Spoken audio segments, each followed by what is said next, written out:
ओम श्री सद्गुरुदेव भगवान की जय।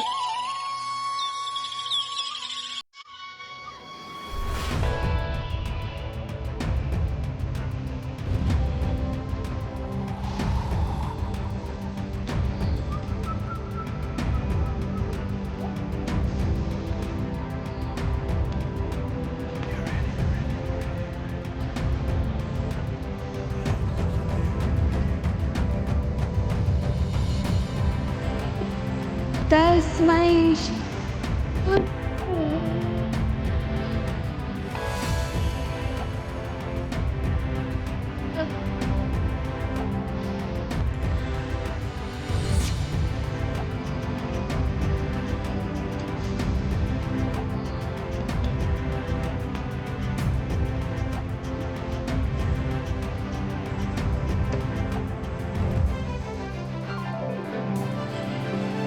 तस्मै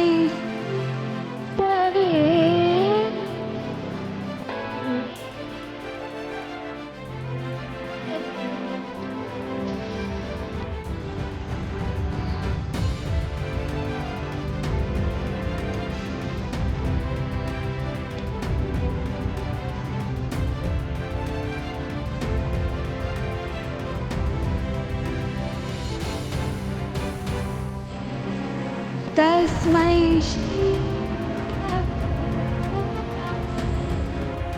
ओम श्री सद्गुरुदेव भगवान की जय। आज बताएंगे ब्रह्मा विष्णु महेश कौन है, परमात्मा कौन है। इनका वर्णन सभी शास्त्रों में आया है, रामायण में, गीता में, पुराणों में, विशेष रूप से पुराणों में आया है। सबके अलग अलग पुराण हैं, तो इन्हीं में लोगों का, भारत के लोगों का जो संप्रदाय है, पूजा पाठ है, इन्हीं तीनों का मत है। विष्णु भगवान का मत है वैष्णव, जिसमें वैरागी लोग आते हैं, वैष्णव संप्रदाय। और भगवान शंकर का मत है शिव संप्रदाय, शक्ति संप्रदाय, गणपति संप्रदाय। ये करीब 100-150 संप्रदाय हैं। भारत में इन्हीं में सब उलझे हुए थे, अभी भी है।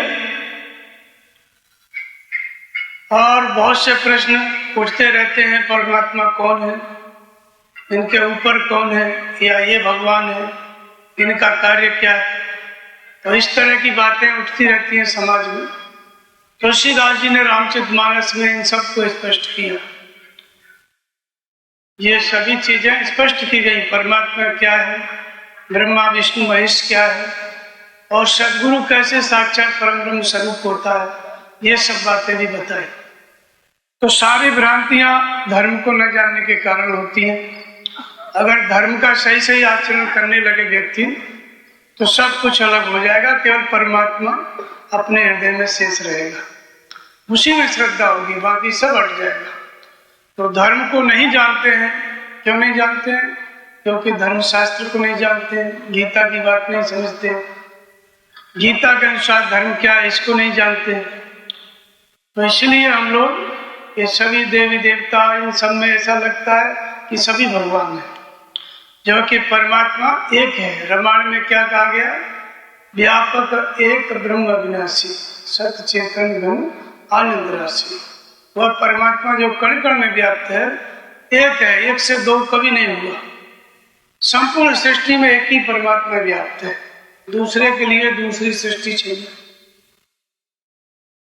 वही परमात्मा जब नाम जपते हैं तो प्रकट होता है, मार्गदर्शन करता है। जितने देवी देवता हैं ये सब सद्गुणों के नाम है, देवी संपत्ति के नाम है। चाहे ब्रह्मा विष्णु महेश हो, चाहे इंद्र हो, वरुण हो, और कुछ महापुरुष हुए जिन्होंने तपस्या करके भगवान की प्राप्ति की, उनके प्रति भी लोगों की श्रद्धा है। लेकिन उन्होंने जिस परमात्मा को पाया वो हर व्यक्ति के अंदर है। जिस परमात्मा को पाया और उसी परमात्मा को पाने के लिए उन्होंने शास्त्र में आदेश दिया, तो उनकी भी अलग पूजा अविध पूर्वक है। यदि हम हृदय के ईश्वर की पूजा करते हैं, उसे मानते हैं, तो सभी की पूजा एक साथ हो जाती है। और अलग अलग आप पूजा करेंगे तो कितनों को मानेंगे जिंदगी में? 2-4 लोगों को। बाकी तो छूट ही जाएंगे सब। तो इसलिए परमात्मा एक है, उसी की पूजा के लिए गीता कहती है, उसी की पूजा के लिए रामायण कहती है। जितने महापुरुष हुए सबने उसी एक परमात्मा की प्राप्ति की। भगवान शिव ने उसी एक परमात्मा को पाया, भगवत स्वरूप को लोग पूजा करते हैं। हनुमान जी ने भी पाया, ध्रुव, प्रहलाद, सब इत्यादि सप्त ऋषि सब ने उसी एक परमात्मा की प्राप्ति की। ये सब संत थे, सदगुरु थे, शंकर स्वरूप थे। तो हमें इन सबका किसी का अलग अलग पूजा मंदिर बनाने की जरूरत नहीं। जिस परमात्मा को इन्होंने प्राप्त किया वो सब के हृदय में है, आज भी है, करोड़ों वर्ष पहले भी था, भविष्य में भी रहेगा। बस वही श्रद्धा स्थिर करो, ये सब मिल जाएंगे। तो इसलिए ब्रह्मा विष्णु महेश में जो भ्रांति है उसी विषय से बताते हैं। रामचरितमानस में सबसे पहले मनु का कथन आता है। महाराजा मनु और शत्रुपा, तो जिनसे ये सृष्टि उत्पन्न हुई, स्वयंभू मनु और शत्रुपा जिनते भई नर सृष्टि अनुपा। ये जो मानव सृष्टि है वर्तमान में, ये मनु और शत्रुपा की वंशज है, सभी मनु के वंशज है। इसलिए हम सबको क्या कहते हैं? मनुज। मनु से जायमान होने के कारण मनुज। वो आदि पुरुष थे, इसलिए आदम कहते हैं उन्हीं मनु। तो सभी लोग मनु के वंशज हैं। प्रलय के बाद इस सृष्टि की रचना हुई। इसके पहले प्रलय हो चुका था। सृष्टि की बीजों को लेके, सप्तऋषियों को लेके मनु महाराज नाव में बैठ के घूमते रहे जल के ऊपर। भगवान की मत्स्य रूप में थे, उनकी सींग में नाव को बांध दिया और जल के ऊपर नाव चलती रही। भगवान बोलते रहे उपदेश, वेद के रूप में संकलित हुए। गीता पहले बोले गए सृष्टि की उत्पत्ति के समय, वेद बाद में आए प्रलय के समय। फिर उसके बाद दोबारा सृष्टि हुई, तब से अभी तक मनु शत्रुपा से उत्पन्न सृष्टि आप सब लोग उसी में आते हैं। तो एक तो मनु और शत्रुपा, दूसरा मनु का मतलब होता है सूर्य पुत्र थे। सूर्य मतलब जीवनी शक्ति, प्राण शक्ति, सहज प्रकाश रूप परमात्मा का वह अंश, वह जीवनी शक्ति जिससे संपूर्ण सृष्टि उत्पन्न होती है और विलीन होती है। तो एक तो मनु आदि मनुष्य, मनुज जो राजा थे, और उनके अंदर जो सहज प्रकाश स्वरूप परमात्मा है जीवनी शक्ति के रूप में, वो आपके अंदर भी है। उसकी उपस्थिति से ही सृष्टि उत्पन्न होती है, विलीन होती है। अगर परमात्मा नहीं है सहज प्रकाश स्वरूप आत्मा के रूप में, तो न कोई मरेगा, न कोई जन्म लेगा, कुछ नहीं होगा। तो इसलिए भगवान कहते हैं कि सृष्टि अनादि है। जब तक परमात्मा है चेतन के रूप में और जड़ प्रकृति है, इन दोनों का संयोग रहेगा। जब तक मनुष्य के अंदर, तब तक पैदा होते रहेंगे, मरते रहेंगे। तो भजन करके इन दोनों के संबंध को जानना, विच्छेद करना, प्रकृति को परमात्मा से अलग करके परमात्मा में विलीन करना, यही भजन का उद्देश्य होता है कि हम भगवान में विलीन हो जाए, जीव ईश्वर में प्रवेश पा जाए। इसलिए भजन किया जाता है। फिर जो प्रवेश पा गए उनके लिए सृष्टि नहीं है, वो सब जगह परमात्मा है। फिर सृष्टि किनके लिए? उत्पत्ति, पालन, प्रलय, जो अज्ञान में है, जिनको भगवान नहीं मिले उनके लिए सृष्टि है। भगवान मिल गए उनके लिए परमात्मा है। तो शंकराचार्य कहते हैं ब्रह्म सत्यम जगत मिथ्या। उस अवस्था में जाके जहाँ परमात्मा ही परमात्मा दिख रहा है, तब परमात्मा है। इसके पहले कोई कहेगा तो कल्पना है उसकी। तो जब देख लो तब ब्रह्म सत्य है। इसके पहले तो माया भी है, सामने दिख रही है। तो जब भगवान को पालेंगे तो संसार है ही नहीं। जे जाने जगत जाए हिराई, जगत खो जाता है। जागे जता सपन भ्रम जाए, जैसे सपना में देखो और सुबह उठते एक शब्द आए, ऐसे ही भगवान को पाने के बाद जगत खो जाता है। जब तक भगवान नहीं मिले तब संसार है, संसार में मेरा है, तेरा है, उसका है, इसका, ये सब बना हुआ है। तो इसलिए उद्देश्य सभी जीवों का क्या है? परमात्मा की प्राप्ति। हम किसके अंश हैं? ईश्वर अंश। हमारा मूल माता पिता कौन है? परमात्मा। उस परमात्मा के पास जब तक हम नहीं पहुंच जाते तब तक हम भटकते रहेंगे, दुखी होते रहेंगे। तो उद्देश्य सबका क्या है? घूम फिर के परमात्मा की प्राप्ति। जहां भी व्यक्ति सोच रहा है सुख के लिए, समृद्धि के लिए, वो भगवान को ही खोज रहा है। लेकिन वो भगवान कुछ और समझ के खोज रहा है। परमात्मा के बारे में नहीं जानता है, तो जो वस्तु है उसी को भगवान जान के खोज रहा है। तो अंत में वस्तु मिलती है लेकिन सुख नहीं मिलता है, शांति नहीं मिलती है, फिर खोज और आगे बढ़ जाती है। तो सारा विश्व, सभी जीव भगवान की तरफ चल रहे हैं लेकिन भटकते हुए चल रहे हैं। इनमें से जिसको विधि ज्ञात हो जाती है, ईश्वर प्राप्ति का मार्ग ज्ञात हो जाता है, वो सही विधि से सीधा भगवान से जुड़ता है, फिर वो इधर उधर घूम के नहीं जाता है। तो ब्रह्मा विष्णु महेश जब मनु तपस्या करने गए तो सारी सृष्टि उनकी पैदा की हुई, बहुत काल तक राज्य किया। राज्य से जब उब गए, वैराग्य हुआ, तब गिलानी हुई कि समय ऐसे ही बीतता चला जा रहा है, वृद्धावस्था आ गई, हो न विषय विराग, भवन बसत हुआ चौथ फल, हृदय बहुत दुख लाग, जन्म गए हो अरे भजन बिना। बहुत दुख हुआ कि बिना भजन के ये संसार में जीवन व्यतीत हो जाना चाहता है, बिना भजन के समय नष्ट हो जाना चाहता है। और इतनी गिलानी हुई कि बरबस राज सुते कर दीना और नार समेत गगन बन खीना। भगवान के प्रति इतनी गिलानी हुई कि राज करने के लिए, राज्य देने के लिए जबरदस्ती दे दिया लड़के। इसको गिलानी कहते हैं, इसी को वैराग्य कहते हैं, इसी को जिज्ञासा कहते हैं। जब भगवान के प्रति जिज्ञासा, ग्लानि, वैराग्य हो जाता है तो कुछ भी देखने का मन नहीं करता, फिर उसको केवल यही लगता है कि कितनी जल्दी भजन करें। चले गए, अब चले गए तो विचार करने लगे किसका भजन करें, कौन है भजन करने योग्य। तो अगुण अरूप अनंत अनादि जे चिंतन परमार्थवादी। जो अगुण है, गुणों से अतीत है, अरूप है जिसका कोई रूप नहीं है, जो अनंत है, अनादि है, जो न जन्म लेता है न मरता है, ऐसा कोई परमात्मा है। और फिर आगे कहते हैं कि विष्णु विरंच शंभु भगवाना उपजे जस अंश तेना, ऐसे प्रभु सेवक बस आई, भक्त हेतु लीला तनु गई। और जो यह वचन सत्य श्रुति भाखा तो हमारे पूजन अभिलाषा। मनु ने कहा कि ब्रह्मा विष्णु महेश ऐसे भगवान जिसके अंश से अनंत उत्पन्न होते हैं और विलीन होते हैं, ऐसा भी कोई परमात्मा है। और अगर है तो मैं उसी के लिए भजन कर लूंगा, किसी और के लिए नहीं। मनु तपस्या की, तपस्या के काल में जब तपस्या पराकाष्ठा पे पहुंची, मनु भजन करते करते हड्डी हड्डी शरीर हो गया। 10-10 हजार वर्ष तक तपस्या किए, एक पैर पे खड़े होकर तपस्या किए। अंत में ब्रह्मा विष्णु महेश तपस्या देख करके अपने आप आए। मनु तपस्या नहीं कर रहे थे, फिर भी आए। वो आकर के बोले, विधि हरि हरि तप देखे अपारा, मनु समीप आए बहुबार। एक बार नहीं, बार बार आए। क्या दे रहे थे?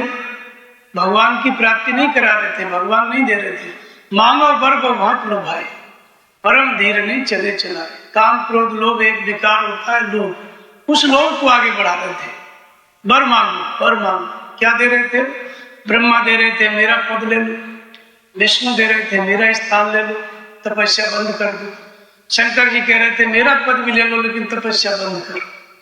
मनु उनकी तरफ देखे भी नहीं, सत्कार भी नहीं किया, बैठने के लिए भी नहीं कहा, क्योंकि लक्ष्य बहुत बड़ा था, परमात्मा। तो जीव का लक्ष्य परमात्मा ही होना चाहिए। अगर बीच में कहीं अटकता भटकता है तो फिर उसका दुख पीछा नहीं छोड़ेगा। आ ब्रह्म भुवना लोका पुनरावृत्ति अर्जुन। ब्रह्मा भी लोक सहित शांत होकर फिर पुनर्जन्म को प्राप्त होता है। तो जो देवी देवता हैं, जितने पूजा पाठ करते हो, किसी का अस्तित्व नहीं है, सब परिवर्तनशील है।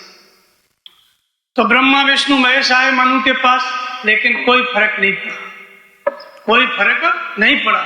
थोड़ी देर बाद भगवान ने आकाशवाणी दी। कैसे दी? मृतक जियावन गिरा सुहाई, श्रवण गंध उर्जवाई, हिष्ट पुष्पतन भय सुहाए, मानो अवै भवन्ति आए। जैसे ही आकाशवाणी हुई, कौन सी आकाशवाणी? मृतक जियावन गिरा सुहाई। मृतक जियावन माने मुर्दे को जिंदा करने वाली नहीं, पूरा संसार मुर्दा है, पूरा संसार मुर्दा है। जिस दिन से हम जन्म लेते हैं उसी दिन से मृत्यु शुरू हो जाती है। काल गए करकेश, अग जग जीव नाग नगर देवा, और नाग सकल जग काल कलेवा। काल का नाश्ता है, कलेवा है, भरपेट भोजन भी नहीं है। इसलिए प्रत्येक व्यक्ति क्या है? मुर्दा है। इस मरण धर्मा मनुष्य को बार बार जन्म लेना फिर मरना तो मरा ही हुआ है। मरण धर्मा मनुष्य को अमृत तत्व प्रदान करने वाली वाणी गूंजी। मनु को जब आकाशवाणी हुई तो मनु अमर हो गए, जन्म मृत्यु से मुक्त हो गए इस वाणी के द्वारा। ब्रह्मा विष्णु महेश आए, कोई फर्क नहीं पड़ा। और जैसे ही भगवान की आकाशवाणी हुई, ऐसा लगा अभी अभी घर से आए और अभी अभी भगवान मिल गए, हिष्ट पुष्ट हो गए। तो यहाँ मनु ने एक परमात्मा का भजन किया, किसी देवी देवता का भजन नहीं किया। इसके बाद आगे के क्रम में चलते हैं। माता सती, सती और शंकर जी, शंकर जी की पत्नी है सती, माता सती। एक बार शंकर जी चले जा रहे थे, चले जात शिव सती समेता और पुण्य पुण्य पुरकत कृपा निकेता। चले जा रहे थे आकाश मार्ग से, भगवान नीचे विरह में थे, सीता जी खो गई थी और भगवान पूछ रहे थे, हे खग मृग हे मधुकर श्रेणी, तुम देखी सीता मृग ने। इस तरह विलाप करते हुए भगवान खोज रहे थे सीता जी को और शंकर जी ने देखा और सती जी साथ में थी। शंकर जगत बंद जगदीशा, सुर नर मुनि सब नावे सीसा, तीन नृप सुतय कीन परिणामा और जय सच्चिदानंद प्रधान। भगवान शंकर ने प्रणाम किया सच्चिदानंद परमात्मा समझ के। सती को भ्रम हुआ, संदेह हुआ कि राजा का लड़का एक स्त्री के विरह में घूम रहा है, ये कैसे ब्रह्म है। और शंकर जी को सब लोग प्रणाम करते हैं, सब सिर झुकाते हैं, ये शंकर जी किसको सिर झुका रहे हैं, ये किनको प्रणाम कर रहे हैं। सती सो दशा सम्मुखी देखी और उपजा संदेह विशेषी।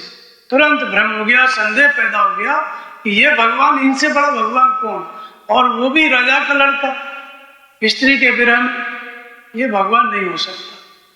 शंकर जी ने बहुत समझाया, कई प्रकार से समझाया, लेकिन भ्रम हो गया सती को। और भगवान शंकर ने कहा कि वही सोई मम इष्ट देव रघुवीरा, ये मेरा इष्ट है, मेरा परमात्मा है, मैं इसी का भजन करता हूँ, ये राजा का लड़का नहीं है। सती ने कहा कि मुझे तो नहीं समझ में तो नहीं आ रहा कि भगवान, तो वो नहीं समझ में आ रहा है तो क्या करोगे। भगवान शंकर ने कहा फिर देख लो आजमा के भगवान है कि नहीं। चली गई सती। तो सती जो है गई तो सीता जी का रूप धारण किया। भगवान चले आ रहे थे, उधर उतनी दूर देखा लक्ष्मण जी के सहित, और सती जी को लगा कि सीता बन के जाएंगे, तुरंत आके लिपट जाएंगे, बोले सीता मिल गई। गई सीता बन के उसी मार्ग में आगे से। भगवान चले आ रहे थे, भगवान ने देखा, पहले अपना परिचय दिया, दशरथ पुत्र राम। फिर सती जी से पूछा, कहो गौर कहाँ बृहस्पति, आपके पति देव कहाँ, इस जंगल में अकेले। अब तो सती एकदम सकपका हुई, ये तो सब जानते हैं, ये तो सब जानते हैं, रोए रोए का हाल जानते हैं। इसके बाद फिर जो है वो देखने लगी, सती ने दुख पाया, उनको विश्वास हो गया कि परमात्मा है। फिर भगवान ने अपनी महिमा दिखाई, जिधर देखें लक्ष्मण सीता राम चले आ रहे हैं, आगे देखी तो आगे से चले आ रहे हैं, पीछे देखा तो पीछे से चले आ रहे हैं। तब विश्वास हो गया कोई सीता चोरी नहीं हुई, इस सब भ्रम में। और दाएं बाएं सब जगह देखा राम लक्ष्मण सीता। फिर उनको लगा कि आंख बंद करके बैठो तब नहीं दिखेंगे। जैसे ही नैन मूंद के रास्ते में बैठ गई जहां थी वही, तो हृदय में दिखाई पड़ा। हृदय में क्या दिखाई पड़ा, पूरी सृष्टि दिखाई पड़ी। अगणित लोकपाल जम काला, अगणित भूधर भूमि विशाला। एक लोकपाल नहीं, अनंत लोकपाल, इंद्र, अनंत यमराज और अनंत पृथ्वी। एक पृथ्वी नहीं, अनंत पृथ्वी दिखाई पड़ी, भूधर भूमि विशाला। फिर शिव ब्रह्मा और विष्णु अनेक दिखाई दिए, लोक लोक प्रति भिन्न विधा, भिन्न विष्णु शिव मंदिर, विष्णु भिन्न ब्रह्मा भिन्न, अलग अलग ब्रह्मा विष्णु महेश दिखाई पड़े। अलग अलग लोक में अलग अलग ब्रह्मा, अलग अलग विष्णु। कोटिन चतुरानन गौरी था, अगणित ओड़गन रग रजनीसा। चतुरानन गौरी सा विष्णु एक नहीं, करोड़ों दिखे भगवान के अंदर। जब भगवान ने अपना विराट रूप दिखाया तो ये सब बहुत थे, करोड़ों की संख्या में। तो सती जी ने देखा कि ये तो ब्रह्मा विष्णु महेश, हमारे पति तो ये एक नहीं है, करोड़ों इसमें है। इसके बाद विश्वास हुआ कि नहीं ये परमात्मा है। लेकिन अब शंकर जी से कैसे बताए, बोल देंगे आपकी तरह प्रणाम किया, कुछ नहीं परीक्षा लिया, मन में ठान लिया कि झूठ बोल देंगे। शंकर जी के पास गई, शंकर जी ने पूछा किस प्रकार से परीक्षा ली, तो कहा कछुन परीक्षा लीन गोसाई, तो कीन प्रणाम तुम्हारी नहीं। जैसे आपने प्रणाम कर लिया जय सच्चिदानंद, वैसे हमने भी कर लिया, कुछ नहीं किया। शंकर जी ने कहा कि इतनी उसमें आके गई थी कि मैं पता लगाऊंगी कौन है, भगवान है कि नहीं। आप प्रणाम कर रहे हो, ये भगवान है कि नहीं। तो शंकर जी ने सोचा कि इसने किया क्या, और शंकर जी ने समझाया कि ज्यादा कुछ करना मत, यानी ये नहीं कहा कि सीता जी का रूप धारण कर लेना, ये कहा कि ऐसे ही देख लेना आजमा के है कि नहीं, ज्यादा गलत काम मत करना। वो सीता जी बन गई सीधा। तो इसके बाद शंकर ने ध्यान धर के देखा, तब शंकर देखे उधर ध्यान, वो सती जो की चरित्र सज्जा। शंकर जी महापुरुष थे, भगवान को पाके करोड़ों शंकर जैसे महापुरुष हो सकते हैं, एक की क्या बात है, करोड़ों हो सकते हैं, हुए भी अनादिकाल से होते चले आए। ध्यान में पता लग गया सती जी ने सीता जी का रूप धारण किया, तो प्रण कर लिया एक तन सती भेंट अवनाई, क्योंकि सीता जी माता जी हो गई, भगवान उनके इष्ट हैं। तो अब सती को सीता जी का रूप धारण कर लिया, बोले इस जन्म में भेंट नहीं होगी, अब जाओ दूसरे जन्म में फिर बात होगी। तो फिर सती जी परित्याग की यज्ञ में, दक्ष के यज्ञ में, फिर वही पार्वती के रूप में। तो यहाँ पे ब्रह्मा विष्णु महेश भगवान के अंदर करोड़ दिखाई पड़े, अलग अलग लोक में अलग अलग विधाता, अलग अलग मनु, अलग अलग सब दिखाई पड़ा। लेकिन सती जी को क्या दिखाई पड़ा, राम रूप दूसरा नहीं देखा, भगवान का रूप एक ही था, उसमें कोई भेद नहीं था, सब देवता अलग अलग थे। सती विधात्री इंद्रा देखी अमित अनूप, और जे जे भेष आजाद सुते थे तन अनुरूप, जिस जिस भेष में देवता थे उसी के अनुरूप उनकी देवियां थी, सब अलग अलग दिखाई दी। लेकिन भगवान वही, सोई लक्ष्मण सोई सीता, वही रघुवर वही लक्ष्मण वही दिखाई पड़े। तो विश्वास हो गया कि ये परमात्मा है। लेकिन शंकर जी ने देखा तो झूठ बोला। तो ब्रह्मा विष्णु महेश कोई और है, परमात्मा कोई और है। इस प्रसंग से भी तुलसीदास जी ने यह सिद्ध किया। इसके बाद आगे चलते हैं तो हनुमान जी, सुग्रीव अपना ऋषिमुख पर्वत पर बैठे हैं। सुग्रीव भागते बहुत थे बाली के डर से, उनको डर लगा रहता था कि बाली ने कई बार मार के भगाया था। ऋषिमुख पर्वत पर मतंग ऋषि का श्राप था, बाली वहां आ नहीं सकता था, वहां रहते थे सुग्रीव। मंत्री थे हनुमान जी, सेनापति, सबसे शक्तिशाली मंत्री जामवंत थे, वो भी बहुत बड़े शक्तिशाली। लेकिन सुग्रीव डरते रहते थे। तो भगवान राम और लक्ष्मण चले आ रहे थे सीता जी को खोजते हुए, वो पहाड़ से दूर दिखाई पड़े, 4 किलोमीटर दूर। तो उन्होंने कहा कि जाओ हनुमान जी, देखो पता लगाओ, मेरे भाई का मन मेरी ओर से बड़ा मेला है, मेरा विरोधी है, बंधु न हो मोरी है काला, कहीं मेरी हत्या के लिए किसी को भेज तो नहीं दिया। तो हनुमान जी गए अपना ब्राह्मण का रूप धारण करके, फिर पूछने लगे कि तुम 3 देव में कोई, नर नारायण की तुम दो, कि तुम अखिल भुवन पति लीन मनुज अवतार, जग कारण तारण भव भंजन धरणी भार। आप कौन है, नर नारायण है या ब्रह्मा विष्णु महेश है, या आप जगत के कारण और संसार से तारने वाले परमात्मा साक्षात्कार है, कौन है आप।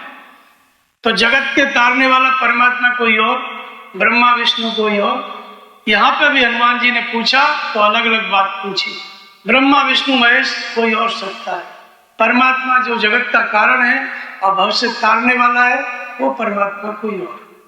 तो यहाँ पे भी ये बात स्पष्ट हुई तुलसीदास जी के द्वारा कि भगवान कोई और ब्रह्मा विष्णु महेश कोई और। इसके बाद में हनुमान जी जाते हैं लंका में। लंका में जाते हैं तो रावण से संवाद होता है, अशोक वाट का उजाड़ देते हैं। तो रावण पूछता है, कहा लंकेश कवन ते कीसा। लंकेश ने पूछा, बंदर तुम कौन हो और किसके बल पे ये अशोक वाट का उजाड़ दी, मेरे लड़के को मार दिया। कीदों श्रवण सुना नहीं मोही, क्या मेरा बल नहीं सुना, मेरी ताकत नहीं सुनी, सब देवता मुझे प्रणाम करते हैं, मेरे यहाँ नौकरी करते हैं, क्या ये नहीं जानते हो आप।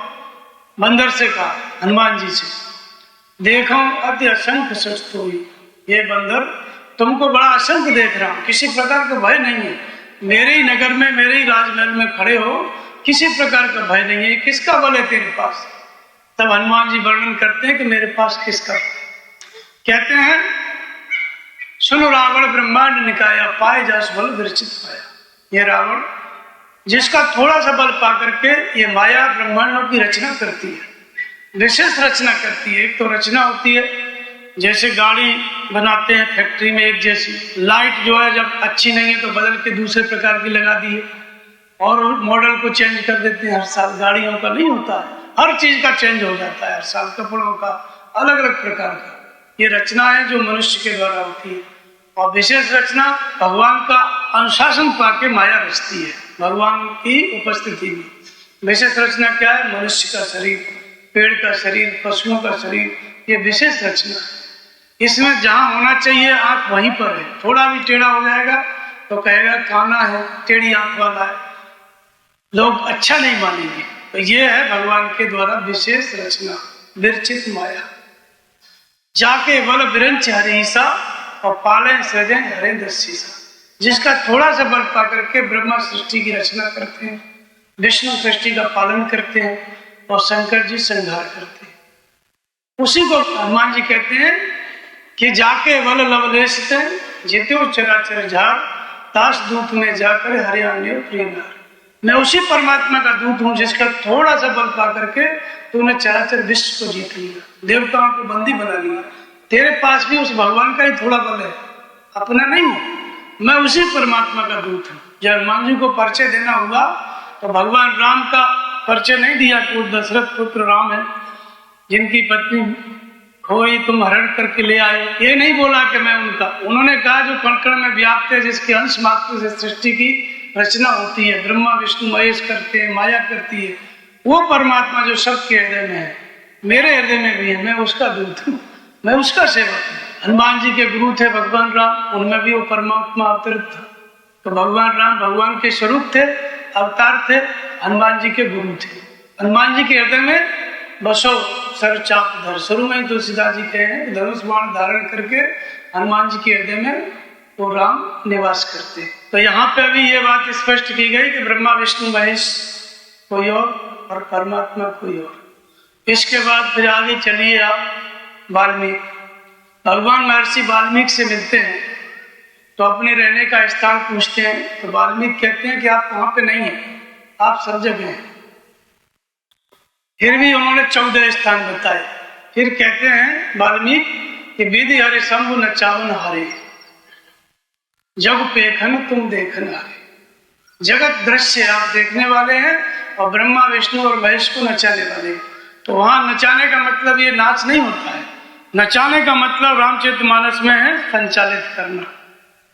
नचाने का अर्थ है संचालित करना, न कि नाच कराना, ऐसा नहीं है।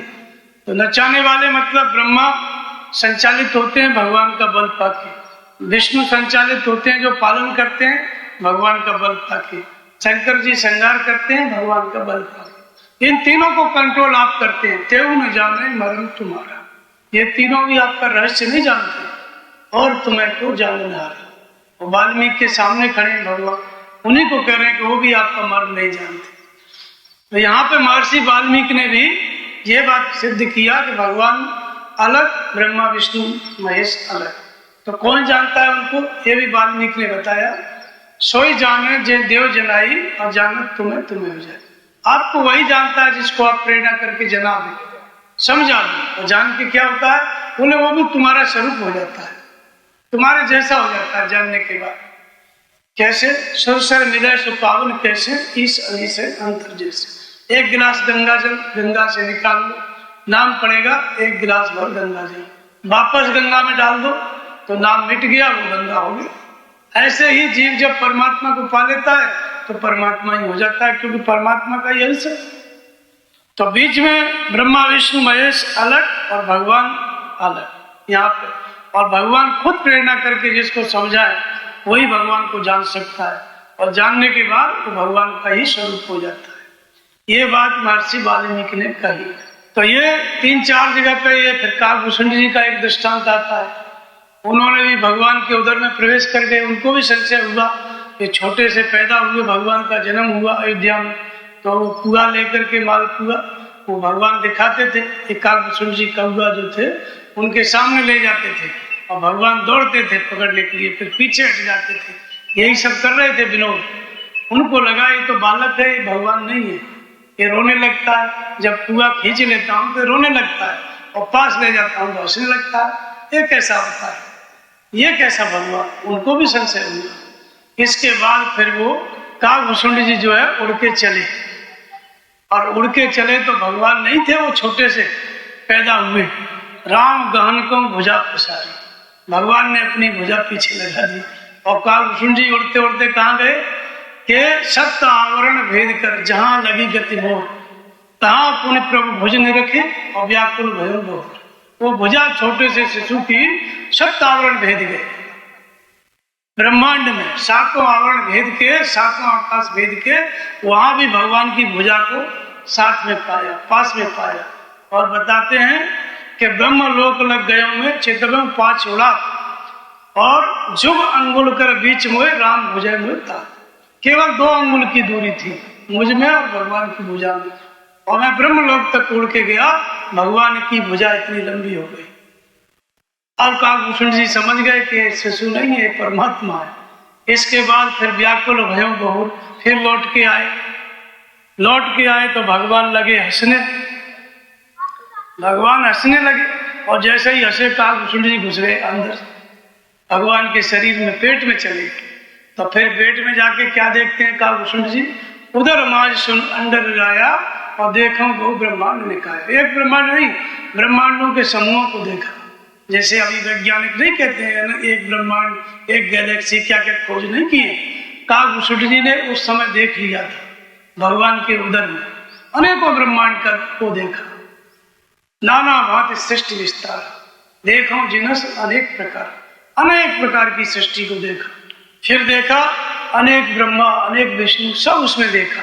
शंकर को देखा, विष्णु को देखा, ब्रह्मा को देखा, अलग अलग अयोध्या देखी, सरयू देखी, भरत विविध रूप भरतादिक भ्राता, भरत इत्यादि जो भाई थे उनको भी देखा। सरयू भिन्न भिन्न नर नारी, अलग अलग अयोध्या में अलग अलग सरयू, यानी इतने चीज देखी, सब अलग अलग देखा। अलग अलग ब्रह्मा, अलग अलग विष्णु, जैसे सती ने देखा वैसे काकभूषुंड देख रहे। तो अगणित लोकपाल जमकाला, अगणित भूधर भूम विशाला, भिन्न भिन्न में दीख सब अत विचित्र हरियाम, अगणित भुवन फिरो प्रभु राम ने देखे। अनंत भुवनों में घूमा भगवान के उदर में, परमात्मा को वही पाया, उसमें कोई फेरबदल नहीं, कोई 19-20 नहीं, जैसा था एक रस। राम वही थे, बाकी सब चेंज था। ब्रह्मा विष्णु महेश सब अलग अलग शकल में थे, अलग अलग आकृति में थे। भरत और इत्यादि भाई सब अलग अलग, सरजू भिन्न भिन्न नर नारी, लेकिन राम रूप दूसरा नहीं देखा। राम एक ही था, परमात्मा एक ही था। तो काकभूषुंड जी ने विराट रूप देखा तो भगवान को एक ही जैसा पाया, बाकी सबको अलग अलग पाया। ब्रह्मा विष्णु महेश को करोड़ों देखा, पृथ्वी ब्रह्मांड सब कुछ अनंत देखा। फिर बाहर आ गए। इसके बाद कहते हैं गरुड़ जी, भगवान ने आशीर्वाद दिया, तब से माया नहीं गया, बस लास्ट बार वही अंदर गए और बाहर आए। इसके बाद फिर मौका ही नहीं मिला, फिर जरूरत ही नहीं पड़ी दोबारा ये सब देखने की। तो भगवान ने अपनी महिमा बताई। तो इसका कहने का मतलब यह है कि ब्रह्मा विष्णु महेश को तुलसीदास हर जगह अलग अलग बता रहे हैं, और भगवान को हर जगह स्वतंत्र सत्ता के रूप में बता रहे हैं। अब प्रश्न उठता है कि नाम तो आया है, जगह जगह ब्रह्मा का, विष्णु का, सबका नाम आया है, तो इसका मतलब क्या है? कोटिन चतुरानन गौरीसा, अगणित ओणगुण रवि रजनीसा, ये लाइन थी। करोड़ों चतुरानन ब्रह्मा, करोड़ों शंकर, करोड़ों विष्णु, और चंद्रमा सूर्य भी करोड़ों देखे। जैसे अभी भी तो लोग कल्पना करते हैं कितने सूर्य हैं, वैज्ञानिक नहीं बताते हैं। यह सारा दृश्य काकभूषुंड जी ने बहुत पहले देख लिया था। ब्रह्मांड में क्या क्या चीज है सब वर्णन है, उसी चीज की खोज वैज्ञानिक आज कर रहे हैं। तो हमारे ऋषियों ने ये सब चीज देखा, दिव्य दृष्टि से देखा, भगवान के अंदर प्रवेश कर गए, उसमें देखा।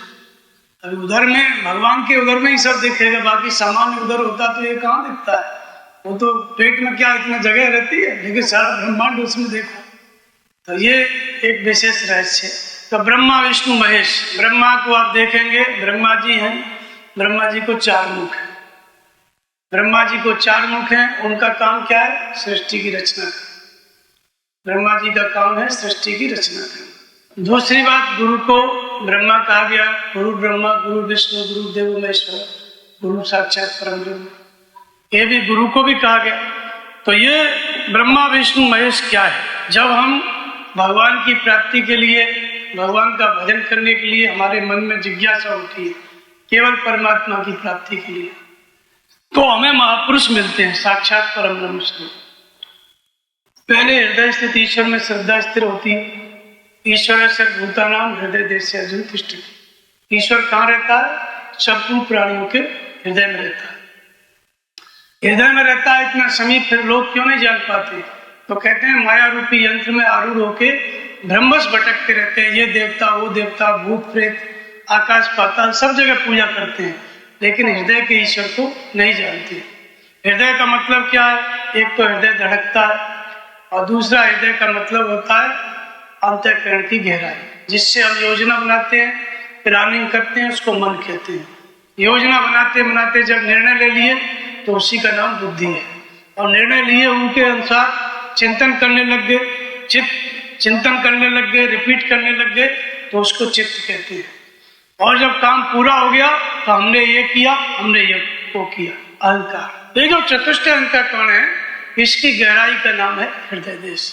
जैसे शरीर में हाथ और पैर होते हैं 4, और सिर होता है, नहीं होता, लेकिन शरीर में इसके अलावा भी बहुत कुछ होता है। जितना अंदर जाओगे उतना ही और चीजें भी मिलेंगी। तो ऐसे ही हृदय का जो कार्य करने का तरीका है, कार्यकारी अंग है, वो अंतःकरण है, मन बुद्धि चित्त अहंकार। लेकिन जो वास्तविक हृदय देश है, वो इसकी भी गहराई का नाम है। इसी हृदय में परमात्मा भी रहता है। लोभ मोह मत्सर मद माना, ये खल भी हृदय में निवास करते हैं। ममता करुण तमी अंधियारी राग द्वेष उलूप सुखकारी, ये सब हृदय में निवास करता है, और इसी के बीच में भगवान भी निवास करता है। तो हृदय में सारी सृष्टि रहती है, और भगवान भी उसी हृदय में रहता है। तो धड़कने वाले हृदय में सृष्टि नहीं रह पाएगी, वो तो छोटा होता है। तो सुमत भूमि थल हृदय अगाध, अगाध स्थल का नाम है हृदय। अंतःकरण की गहराई में स्मृति पटल पे आप कल्पना करते जाओ, सारा विश्व इसके अंदर आ जाएगा, फिर भी जगह खाली रहेगी। रोज आप सोचते हो, सुबह से शाम तक हृदय में ही सोचते हो, लेकिन फिर भी जगह इतनी रहती है कि कल सोचने के लिए ये नहीं है कि भाई कोई हृदय मना करे मैं भर गया अब बंद कर स्टॉप कर, ऐसा नहीं है, वो जगह खाली है। कितना बड़ा है, विशाल है हृदय। तो सुमत भूमि थल हृदय विशाल, अगाध, अगाध कहा गया इसको। भगवान भी इसी में रहता है, इतना बड़ा है। और भगवान विराट रूप में सारा ब्रह्मांड सब कुछ परमात्मा में, उतना बड़ा परमात्मा आपके हृदय में रहता है। तो ईश्वर कहाँ रहता है? हृदय देश से अर्जुन तिष्ठ, हृदय में रहता है। रामायण क्या कहती है? व्यापक एक ब्रह्म अविनाशी, सत चेतन घन आनंद राशि, अष्ट हृदय अच्छे प्रकार। रामायण के अनुसार भी परमात्मा हृदय में रहता है। कबीर कहता है सब घट मेरा साइया, सबके हृदय में मेरा परमात्मा है। सुनी सज न कोय, और बलिहारी घट ताश भी जा घट प्रकट हो। लेकिन सब घट में परमात्मा है तो सबको दंडवत करें? तो बोले नहीं, जिसने खोज लिया, जिसने प्रकट हो गया है और शरीर से जीवित है, उसको समर्पित हो जाओ। मैं रामानंद को समर्पित हुआ। रामानंद जी ने भगवान को खोज लिया था, तो कबीर ने उनके घट में प्रकट देखा, इसलिए उनको गुरु बनाया, प्रणाम किया, समर्पित हो गए। तो उसी के प्रति बलिहारी हो जिसमें प्रकट हो गया। सब जगह नहीं झुकना है। तो कबीर कहता है कि इष्ट जो परमात्मा है वो सबके हृदय में, लेकिन उसे जानने के लिए जिसके अंदर प्रकट हो गया है वहां झुकना पड़ेगा, उसका ध्यान करना पड़ेगा, गुरु का। गुरु नानक कहते हैं ओंकार सदगुरु प्रसाद। ओंकार माने ओ माने वो परमात्मा, अहम माने आप स्वयं।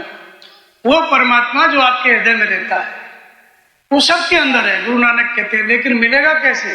सीधा नहीं मिल सकता। सदगुरु प्रसाद, जब सदगुरु मिलेंगे, उनका ध्यान करोगे, तब हृदय का परमात्मा आपसे बात करेगा, ऐसे नहीं मिलेगा डायरेक्ट। तो इसलिए गुरु नानक भी कहते हैं हृदय में, रामायण भी कहती है हृदय में। और जो महापुरुष हैं, भगवान राम, भगवान कृष्ण, हनुमान जी, ये सब कहाँ रहते हैं? भगवान कृष्ण कहते हैं अहम आत्मा गुडाकेश, मैं संपूर्ण प्राणियों का अंतर्यामी आत्मा हूँ। जो हृदय का ईश्वर है वो मैं ही हूँ। फिर एक जगह कहते हैं सर्वस्व चाहम हृदय संविष्ट, मैं संपूर्ण प्राणियों के हृदय में समाविष्ट होकर रहता हूँ। भगवान कृष्ण द्वारकापुरी में, मथुरा में नहीं, खुद कह रहे हैं गीता में कि सबके हृदय में हूँ। किस रूप में? हृदय स्थित ईश्वर के रूप में। उसको आपने मान लिया तो मेरी पूजा हो गई। और बाहर किस रूप में? बाहर महापुरुष जो है जीवित शरीर में, सदगुरु, उस रूप में भी है। तो दोनों बातें भगवान कृष्ण कहते हैं कि ईश्वर हृदय में रहता है, तो हम शरण किसकी जाए? तो कहते हैं तमेव शरणं गच्छ सर्वभाविन भारत तत्प्रसादात् परम शांति स्थानं प्राप्ति शाश्वतम्। संपूर्ण भावों से, थोड़ा भाव इस देवता में, थोड़ा उस देवता में, थोड़ा और कहीं, ये सब हटाओ।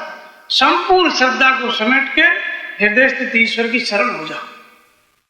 मान ले जाए गीता की बात मानी, रामायण की बात मानी, कबीर की बात मानी है, गुरु नानक की बात मानी, सबकी बात मानी, वेदों की बात मानी, उन्होंने भी बताया वेदों में भी कि हृदय में। तो हम हृदय स्थित ईश्वर को मान लिए, आज से उनकी शरण चले गए, तो हमें हृदय का ईश्वर क्या देगा? वो हमको क्या प्रदान करेगा? तो कहते हैं तत्प्रसादात् परम शांति स्थानं प्राप्ति शाश्वतम्। उस हृदय स्थित ईश्वर की कृपा से तू परम शांति को प्राप्त करेगा। हम बाहर पूजा किस लिए कर रहे हैं? सुख शांति के लिए, समृद्धि के लिए। और शांति, सुख का, शांति का, समृद्धि का, धन का स्रोत कहाँ है? हमारे अंदर का ईश्वर। तो खजान हमारे अंदर है, वो हम बाहर दूसरी दुकान से खरीद रहे हैं। सुख शांति दुकान से खरीद रहे हैं, जहाँ थोड़ा थोड़ा रखा हुआ है, और उसकी खजान जहाँ से निकलता है वो हमारे अंदर है, हृदय ईश्वर, सुख समृद्धि का स्रोत। तो अगर शरण चले गए तो कहते हैं उसकी कृपा से परम शांति को प्राप्त करेगा। हृदय स्थित ईश्वर की कृपा से तू परम शांति को प्राप्त करेगा और ऐसे स्थान को पा जाएगा जिसका नाश नहीं है। ध्रुव को मिला है, प्रहलाद को मिला है, वो स्थान कभी नष्ट नहीं होता है। कहते हैं तद्धामम परमम मम यद गत्वा न निवर्तन्ते तद्धामम परमम मम। ऐसा निवास मिलता है जहाँ से जीव लौट के नहीं आता है। जो भगवान का घर है वही जीव का निवास है। वास्तविक धाम हमारा वही है, वही हमारा वास्तविक घर है। जब तक वो घर नहीं मिल जाता तब तक हम यहाँ अनेक घर बनाएंगे। मनुष्य हो तो मकान बनाओगे, पशु हो तो बाड़ा, पक्षी हो तो घोंसला, ये घर बनाते ही रहेंगे हम जब तक हृदय स्थित ईश्वर परमात्मा नहीं प्राप्त हो जाता। वही हमारा असली घर है। क्यों? क्योंकि हम लोग ईश्वर अंश जीव अविनाशी भगवान के पुत्र हैं। सब भगवान के पुत्र हैं, वही हमारा माता पिता है। उसकी गोद में बैठना, उसके घर में, उसका घर ही हमारा घर है। वहां जाना हमारा कर्तव्य है, पहला कर्तव्य है। अगर हम उसकी खोज नहीं कर पाए मनुष्य शरीर पाकर तो फिर हमने कुछ भी नहीं किया। तो इसलिए इसको क्या कहा तुलसीदास जी ने कि बड़े भाग्य मानुष तन पावा। ये मानुष तन क्या है? बड़े भाग्य से मिलता है। सुर दुर्लभ सद ग्रंथन गावा, देवताओं को भी दुर्लभ है, भाग्य से मिलता है मनुष्य तन। देवताओं को भी दुर्लभ, दारू पी के नारी में पड़े रहते हैं, कौन सा बड़ा भाग्य है? क्या विशेषता है इसकी? तो कहते हैं काम क्रोध मद लोभ मोह भय भूख प्यास सभी के, और मनुष्य देह सुर साध सुराहत सो स्नेह से पी के। काम क्रोध लोभ मद मोह ये तो सभी जीवों में है। भूख प्यास सबको लगती है, बच्चे सब लोग पैदा करते हैं। इस देह की विशेषता यह है कि मनुष्य देह सुर साधु सराहत, देवता भी सराहना करते हैं क्योंकि वो भी मनुष्य वाला काम नहीं कर सकते, तपस्या नहीं कर सकते, उसके लिए उनको मनुष्य बनना पड़ेगा। भगवान की भक्ति नहीं कर सकते, वो तो उनको मनचाही वस्तु मिल गई, अपना भोग भोग रहे हैं। तो सो स्नेह से पी के, भगवान से प्रेम पैदा करने वाली क्षमता, भगवान से प्रेम करने वाली क्षमता इसी मनुष्य शरीर में। इसलिए इसको क्या कहा गया? साधन धाम मोक्ष का द्वार। ये मुक्ति का दरवाजा है। आप जो सब है ना मोक्ष के द्वार पे खड़े हुए, बस उधर चले जाओ तो मुक्ति और इधर चले जाओ तो संसार, वही द्वार पे खड़े हो। मनुष्य शरीर माने दरवाजा, बस एक कदम आगे परमात्मा है और एक कदम पीछे संसार। ठीक दरवाजे पे हो तो मोक्ष का द्वार कहा। क्या साधन है इसमें? दाल रोटी जुटाने का साधन? ये साधन नहीं है। जिस साधन के द्वारा भगवान मिलता है, विवेक, वैराग्य, सम, दम, तेज, प्रज्ञा, संपूर्ण देवी संपत्ति इसमें भगवान ने पहले से जमा करके सेट करके इसको पैदा किया। तो अर्जुन को क्या कहते हैं भगवान कृष्ण? अर्जुन तू देवी संपत्ति को प्राप्त हुआ इसलिए मुझे प्राप्त होगा। तो प्रजा को ब्रह्मा ने रचा और कहा कि तुम लोग देवताओं की वृद्धि करो। भजन करने की जो विधि है वो इसमें है, बस उसकी जागृति करनी है। वो यज्ञ जो है इस शरीर में विधाता ने, ब्रह्मा ने रच के पैदा किया, बस उस यज्ञ की जागृति करनी है अपना कर्तव्य समझ के। प्रसुप्त है परमात्मा, प्रसुप्त है, साधना प्रसुप्त है, बस उसकी जागृति करनी है, कोई महापुरुष मिल जाए तब। तो इसलिए बड़े भाग्य से मनुष्य शरीर मिलता है, और मनुष्य शरीर में फिर सदगुरु मिल गए, तो कर्णधार सदगुरु दृढ़ नाम। भगवान राम कहते हैं, भगवान राम उपदेश दे रहे हैं जनता को राम राज्य के बाद, वहां बता रहे हैं कि बड़े भाग्य से शरीर मिलता है बंधुओं, और इसको पाकर के फिर सदगुरु मिल गए, सदगुरु कर्णधार। इस शरीर में सदगुरु मिल गए, इस शरीर के रहते रहते तो समझो सब कुछ हो गया। दुर्लभ साज सुलभ कृपा, जो दुर्लभ साज था सदगुरु का मिलना, शरीर तो था सदगुरु नहीं था, और सदगुरु भी मिल गया तो ये दुर्लभ साज सुलभ हो गया। अब ऐसी परिस्थिति में फिर क्या जिम्मेदारी है हमारी, जो न तरे भव सागर नर समाज अस पाए, सो कृत निंदक मंदमति आत्मा हति।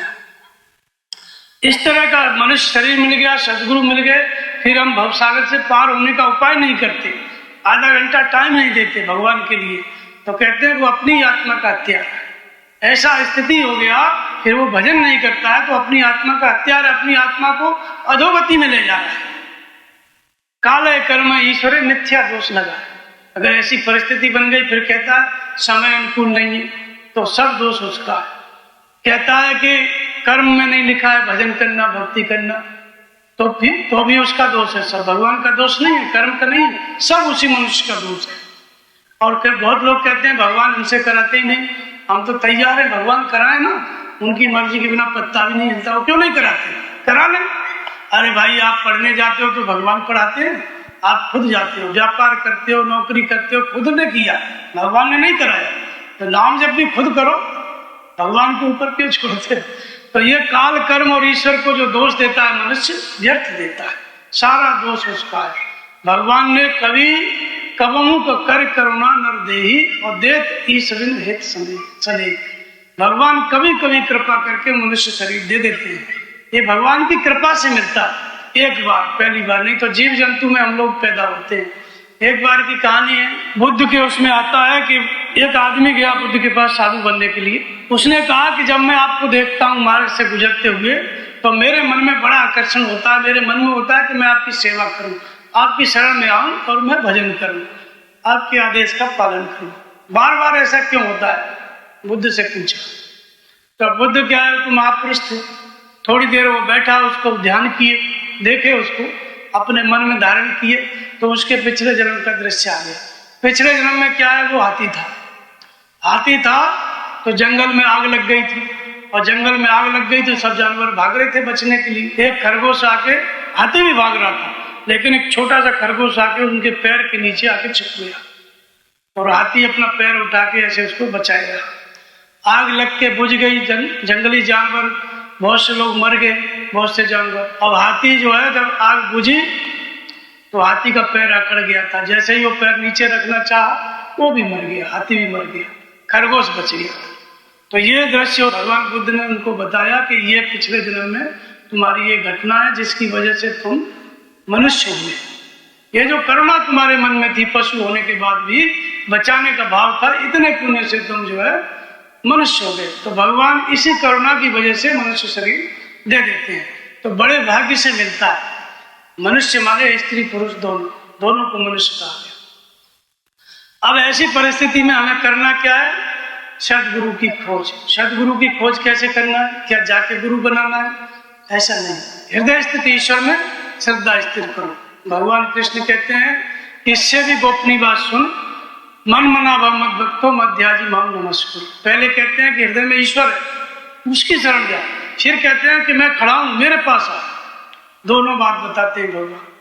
हृदय में जो ईश्वर है उसको आप कैसे जानेंगे, या बाहर भगवान कृष्ण खड़े हैं उनको आप कैसे पहचानेंगे। कोई भी महापुरुष भगवान कृष्ण जैसी अवस्था वाला, भगवान शंकर जैसी, हनुमान जैसी अवस्था वाला है, तो आप कैसे पहचानेंगे, उसकी दृष्टि कहां से आएगी। इसके लिए पहले हृदय स्थित ईश्वर में श्रद्धा, ऐसा मानो कि परमात्मा हमारे अंदर है। जैसे ही श्रद्धा स्थिर होगी, सब जगह से हटेगी, वैसे ही हृदय का ईश्वर प्रेरणा करके बाहर सदगुरु कौन है, इस संसार में भगवान कृष्ण जैसा महात्मा कौन है, वो भगवान प्रेरणा करके बता देंगे। क्योंकि भगवान कृष्ण खुद कहते हैं कि मैं किस रूप में हूँ। तो कहते हैं बहुना जन्म नामंते ज्ञानवान मां प्रबद्धते वासुदेव सम्मिति सब आत्मा सुधर्म। अनेक जन्मों में तपस्या करते करते जो प्राप्ति वाला ज्ञानी है इस जन्म में, वो मेरा स्वरूप है। मुझे हटा दो, उसे बैठा दो, कोई फर्क नहीं पड़ता। जैसे ही विश्वास हो गया, सदगुरु मिल गए, तो सदगुरु क्या बताएंगे? नाम का जप बताएंगे। और परमात्मा हृदय का कब प्रकट होगा? नाम निरूपण नाम जतन से सो प्रकट जी मूल रतन से। तो जैसे ही नाम का जप बताएंगे भगवान हमको, सदगुरु बताएंगे, तो नाम का जप हमको शुरू करना है। ओम अथवा राम, दो ही नाम का जप हुआ। संसार में आज तक जितने महापुरुष हुए, दो नाम का जप किए, ओम और राम। चाहे राम नाम का जप करो, चाहे ओम का। ओम का मतलब होता है ओम इत्येकाक्षर ब्रह्म, अक्षर ब्रह्म है जो हृदय में रहता है, उसका नाम है, संबोधन है, उसको याद करने के लिए। और राम क्या है? राम ब्रह्म व्यापक जग जाना, उसी ब्रह्म का संबोधन राम है। तो कभी ओम कभी राम ऐसा नहीं करना है, एक ही नाम को जपना है। 4 प्रकार से वैखरी मध्यमा पश्चिंती पर बोल बोल के जपना है, जैसे राम राम राम। फिर धीरे धीरे जपना है। फिर श्वास को देखो, श्वास कब अंदर गई कब बाहर आई, तो बार बार जो है इसको जपना है, प्रतिदिन का नियम बना के आधा घंटा। तो जैसे ही हम नाम जपने लगेंगे, महापुरुष का ध्यान करने लगेंगे, तब जाकर के हमारे अंदर ब्रह्मा सृष्टि की रचना करते हैं। जैसे ब्रह्मा का काम बताया, क्या? सृष्टि की उत्पत्ति। तो ब्रह्मा के 4 मुख क्या है? ब्रह्मा के 4 मुख हैं। 4 प्रकार की हमारी बुद्धि होती है, ब्रह्मविद, ब्रह्म विद्वर और ब्रह्म विद्रियान और ब्रह्म विदृष्ट। ये बुद्धि के 4 स्तर है। ये 4 स्तर जो है ब्रह्मा के 4 मुख है। जब ब्रह्म विद्या से संयुक्त हमारी बुद्धि होती है, ब्रह्म विद्या क्या है? ब्रह्म विद्या का मतलब रामचरित मानस का अध्यात्म, पूरा एक एक चौपाई का आध्यात्मिक अर्थ, एक एक पात्र का अध्यात्म, ये है ब्रह्म विद्या। जब हम सदगुरु के पास जाते हैं, विरक्त होते हैं, तो महापुरुष हमको बताते हैं। 1 घंटा जो है उसको जब मनन करेंगे, तो शुरू में 1 घंटा राम का मतलब क्या, लक्ष्मण का क्या, रावण का मतलब क्या, मेघनाथ का क्या, सुपर का, सारे पात्रों का अध्यात्म ये महापुरुष बताते हैं। पहले 1 घंटा होता है, फिर 3 घंटे तक मनन करना पड़ता है। तो ये है ब्रह्म विद्या। जब ये ब्रह्म विद्या मिल गई, तो हमारी बुद्धि साधारण बुद्धि ब्रह्मा नहीं है, ब्रह्म विद्या से संयुक्त हो गई, तो ये ब्रह्मा का एक मुख है।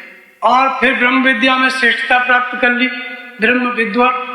ब्रह्म विद्या का मनन करते करते फिट बैठा लिया अपने अंतःकरण में कि ये विकार आया तो ऐसे इसको समाप्त करना है, तो इसको कहते हैं ब्रह्म विद्वा। ये ब्रह्मा जी का दूसरा मुख। और तीसरा ब्रह्म विद्रियान, ये तीसरा स्तर है। इस स्थिति का साधक खुद तो चल ही रहा है, भजन कर रहा है, अन्य लोगों को भी मार्गदर्शन कर सकता है, उनको भी भगवत पथ पे चला सकता है। तो ये ब्रह्म विदुर्यान, यान माने गति देना, ये ब्रह्मा का तीसरा मुख।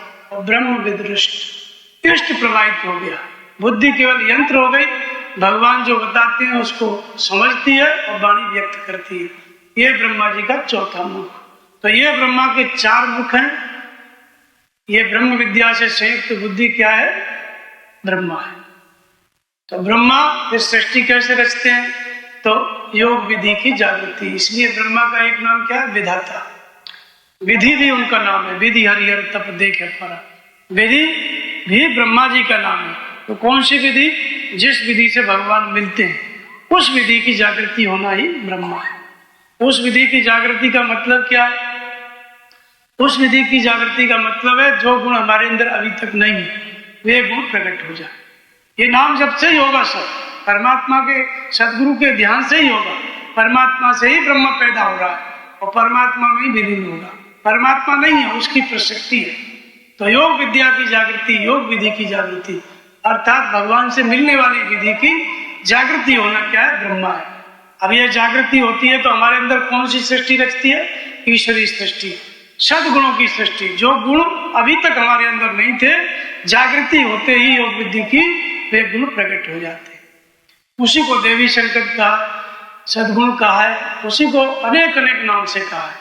तो योग विद्या की जागृति हो गई। तो ब्रह्मा जी की पत्नी सरस्वती, जैसे ब्रह्म विद्या से संयुक्त हो गई बुद्धि, तो सरस्वती का मतलब क्या है? स माने वो परमात्मा, उसके रस में बरतने वाली वृत्ति। जैसे ब्रह्म विद्या का हम चिंतन करेंगे तो हमारी बुद्धि परमात्मा के रस में डूबने लगेगी। परमात्मा के रस में बरतने वाली वृत्ति क्या है? सरस्वती है। फिर इस अवस्था में हम जो भी बोलेंगे भगवान की तरफ से निर्देश रहेगा तभी बोलेंगे, तो उसकी वाणी भी सरस्वती हो जाती है। तो ब्रह्मा जी की पत्नी कौन है? सरस्वती। फिर ब्रह्मा जी की पुत्री सरस्वती, ये पुत्री भी है। अब जिस महापुरुष ने इस सरस्वती को प्राप्त कर लिया, बुद्धि ब्रह्म विदृष्ट हो गई, ब्रह्मा की पराकाष्ठा तक पहुंच गया, तपस्या करते करते वाणी यंत्र हो गई, भगवान के रस में डूब गया, सरस्वती उसके मुख से बोल रही है। यह सरस्वती और ये ब्रह्मा फिर अपनी पुत्री, तुम किसी कोई भी ऐसे महात्मा का ध्यान करेगा, शरण में जाएगा, तो उसके अंदर भी ये परमात्मा के रस में बरतने वाली वृत्ति अर्थात सरस्वती पैदा हो जाएगी। तो ये ब्रह्मा की पुत्री हो गई। पहले उसकी वृत्ति है महापुरुष की सरस्वती, भगवान के रस में डूबा हुआ है, और तुम्हें उस भगवान के रस में डूबना है, तो तुम्हारे अंदर सरस्वती का जन्म ऐसे महात्मा से होगा। तो सरस्वती उनकी पुत्री भी है। तो ये कोई आबादी वाली पुता पुत्री नहीं है कि कहीं ब्रह्मा जी थे तो सरस्वती से विवाह कर लिया, ऐसा कुछ नहीं है। ये अंतःकरण में है सारी चीजें। यथा नाम तथा गुण, देवी संपद देवता गुणों के नाम है। कोई ऐतिहासिक आबादी नहीं थी, मनुष्य नहीं थे, तब देवता किस बात के? जब ब्याह शादी कर रहे हैं, आबादी बढ़ा रहे हैं, तो देवता नहीं है, वो तो मनुष्य, वो सद्गुणों का नाम है। तो एक सद्गुण से दूसरा सद्गुण पैदा हो गया। तो ये कैसा सद्गुण है? सरस्वती। जब आपके अंदर पैदा होगा तो भी नाम सरस्वती होगा।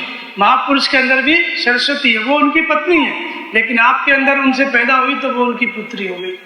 उनके द्वारा जन्म हुआ ना, तो इसलिए सरस्वती पुत्री हो गई।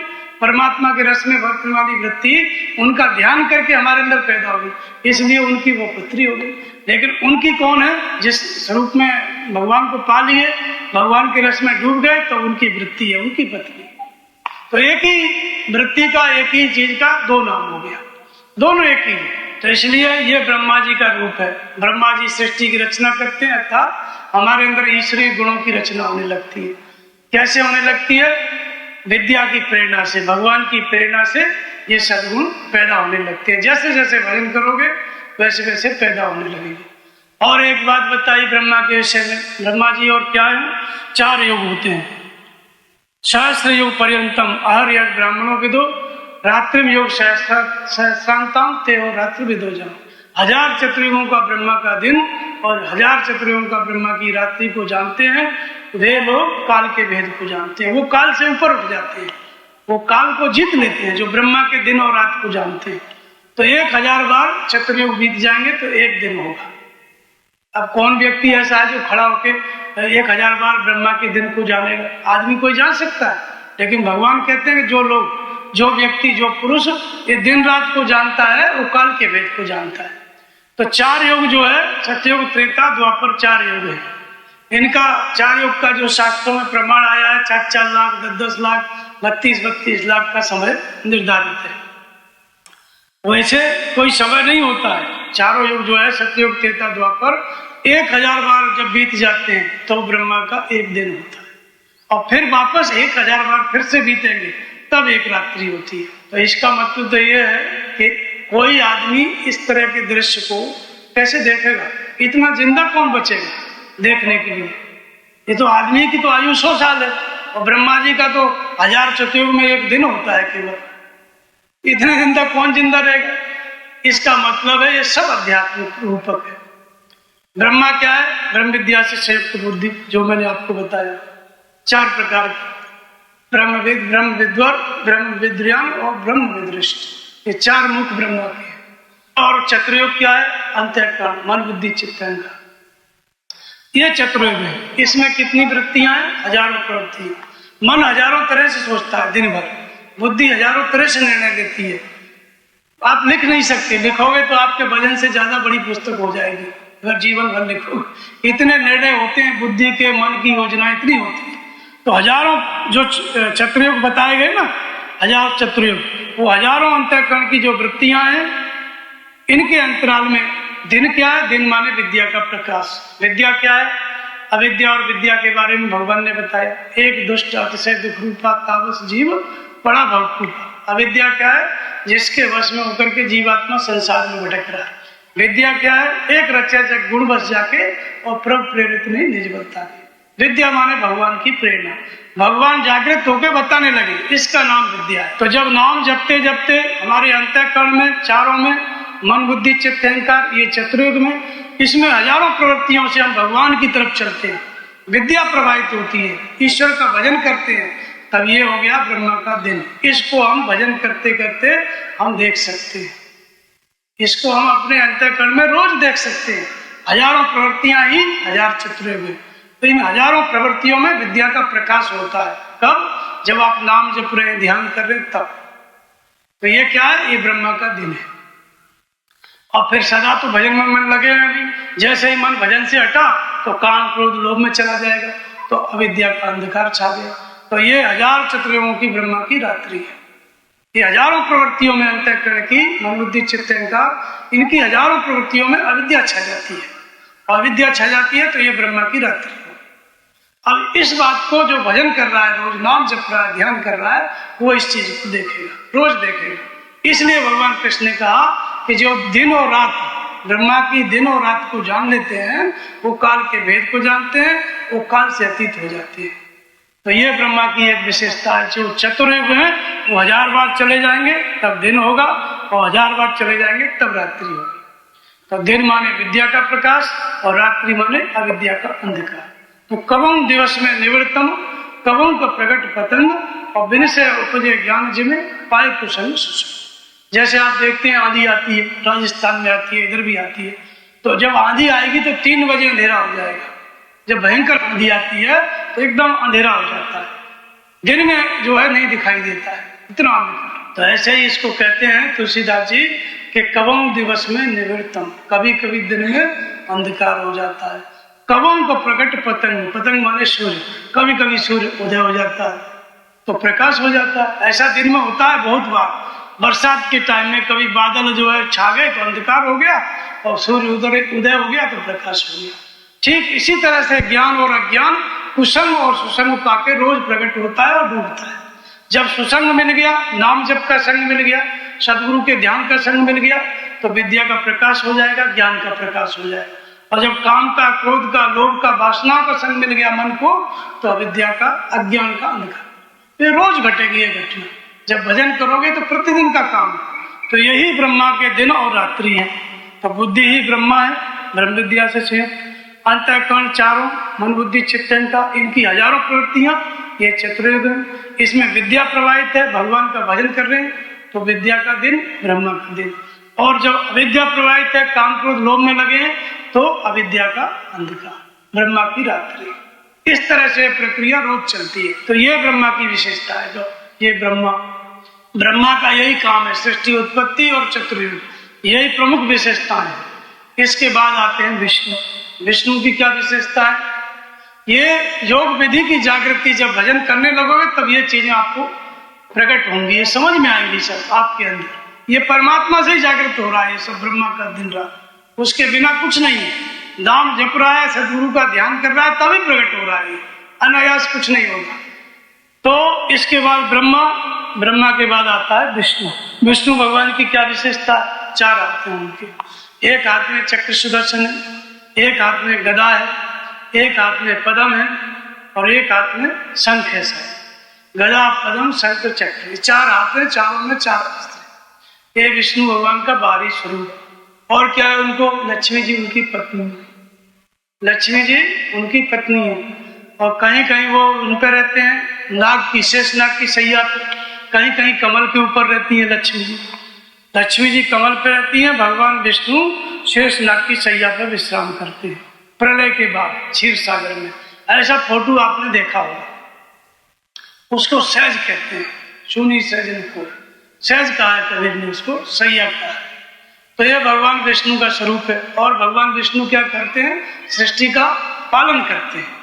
तो ये विशेषताएं उनकी बताएं, ये विशेषताएं बताएं। इसका मतलब क्या है? विष्णु का मतलब क्या है? तो जब भजन करता है साधक, ब्रह्मा के स्तर में नाम जप रहा है, ध्यान कर रहा है, ये ब्रह्मा के स्तर में चल रहा है। भगवान बता रहे हैं ये करो, ये मत करो, समझ रहा है, और सद्गुण पैदा हो रहे हैं। जैसे जैसे भगवान की बात मान रहा है, उसी उसी मात्रा में सद्गुणों की सृष्टि होती जा रही है, हृदय में, अंतःकरण में, बाहर नहीं। बाहर तो पेड़ से पेड़, जानवर से जानवर, उधर ब्रह्मा नहीं है बचने वाला, इधर है, अंदर है। तो ये सृष्टि रचना हो रही है, फिर वही नाम जप और ध्यान आगे बढ़ गया तो वही भगवान विष्णु का रूप ले लेते हैं, वही परमात्मा उन्हीं के अंश से विष्णु हो जाते हैं, ब्रह्मा से ऊपर विष्णु। तो विष्णु का मतलब क्या होता है? विश्व में अणु रूप में व्याप्त सत्ता, जो अणु अणु में व्याप्त सत्ता है, इसलिए उसका नाम क्या है? विष्णु। भगवान की वह प्रशक्ति जो विश्व के अणु अणु में व्याप्त है, जो योग क्षण करती है, सृष्टि का पालन करती है, इसलिए उसको क्या कहते हैं? विष्णु कहते हैं। अभी विष्णु की पत्नी कौन है? लक्ष्मी जी। लक्ष्मी जी किसको कहते हैं? एक तो लक्ष्मी आप लोग धन संपत्ति को मानते हैं कि धन संपत्ति है उसका बाहरी रूप है। धन संपत्ति को लक्ष्मी मानोगे तो लक्ष्मी का वाहन क्या है? उल्लू है। उल्लू को दिन में, रात को दिखता है, दिन में नहीं दिखता है।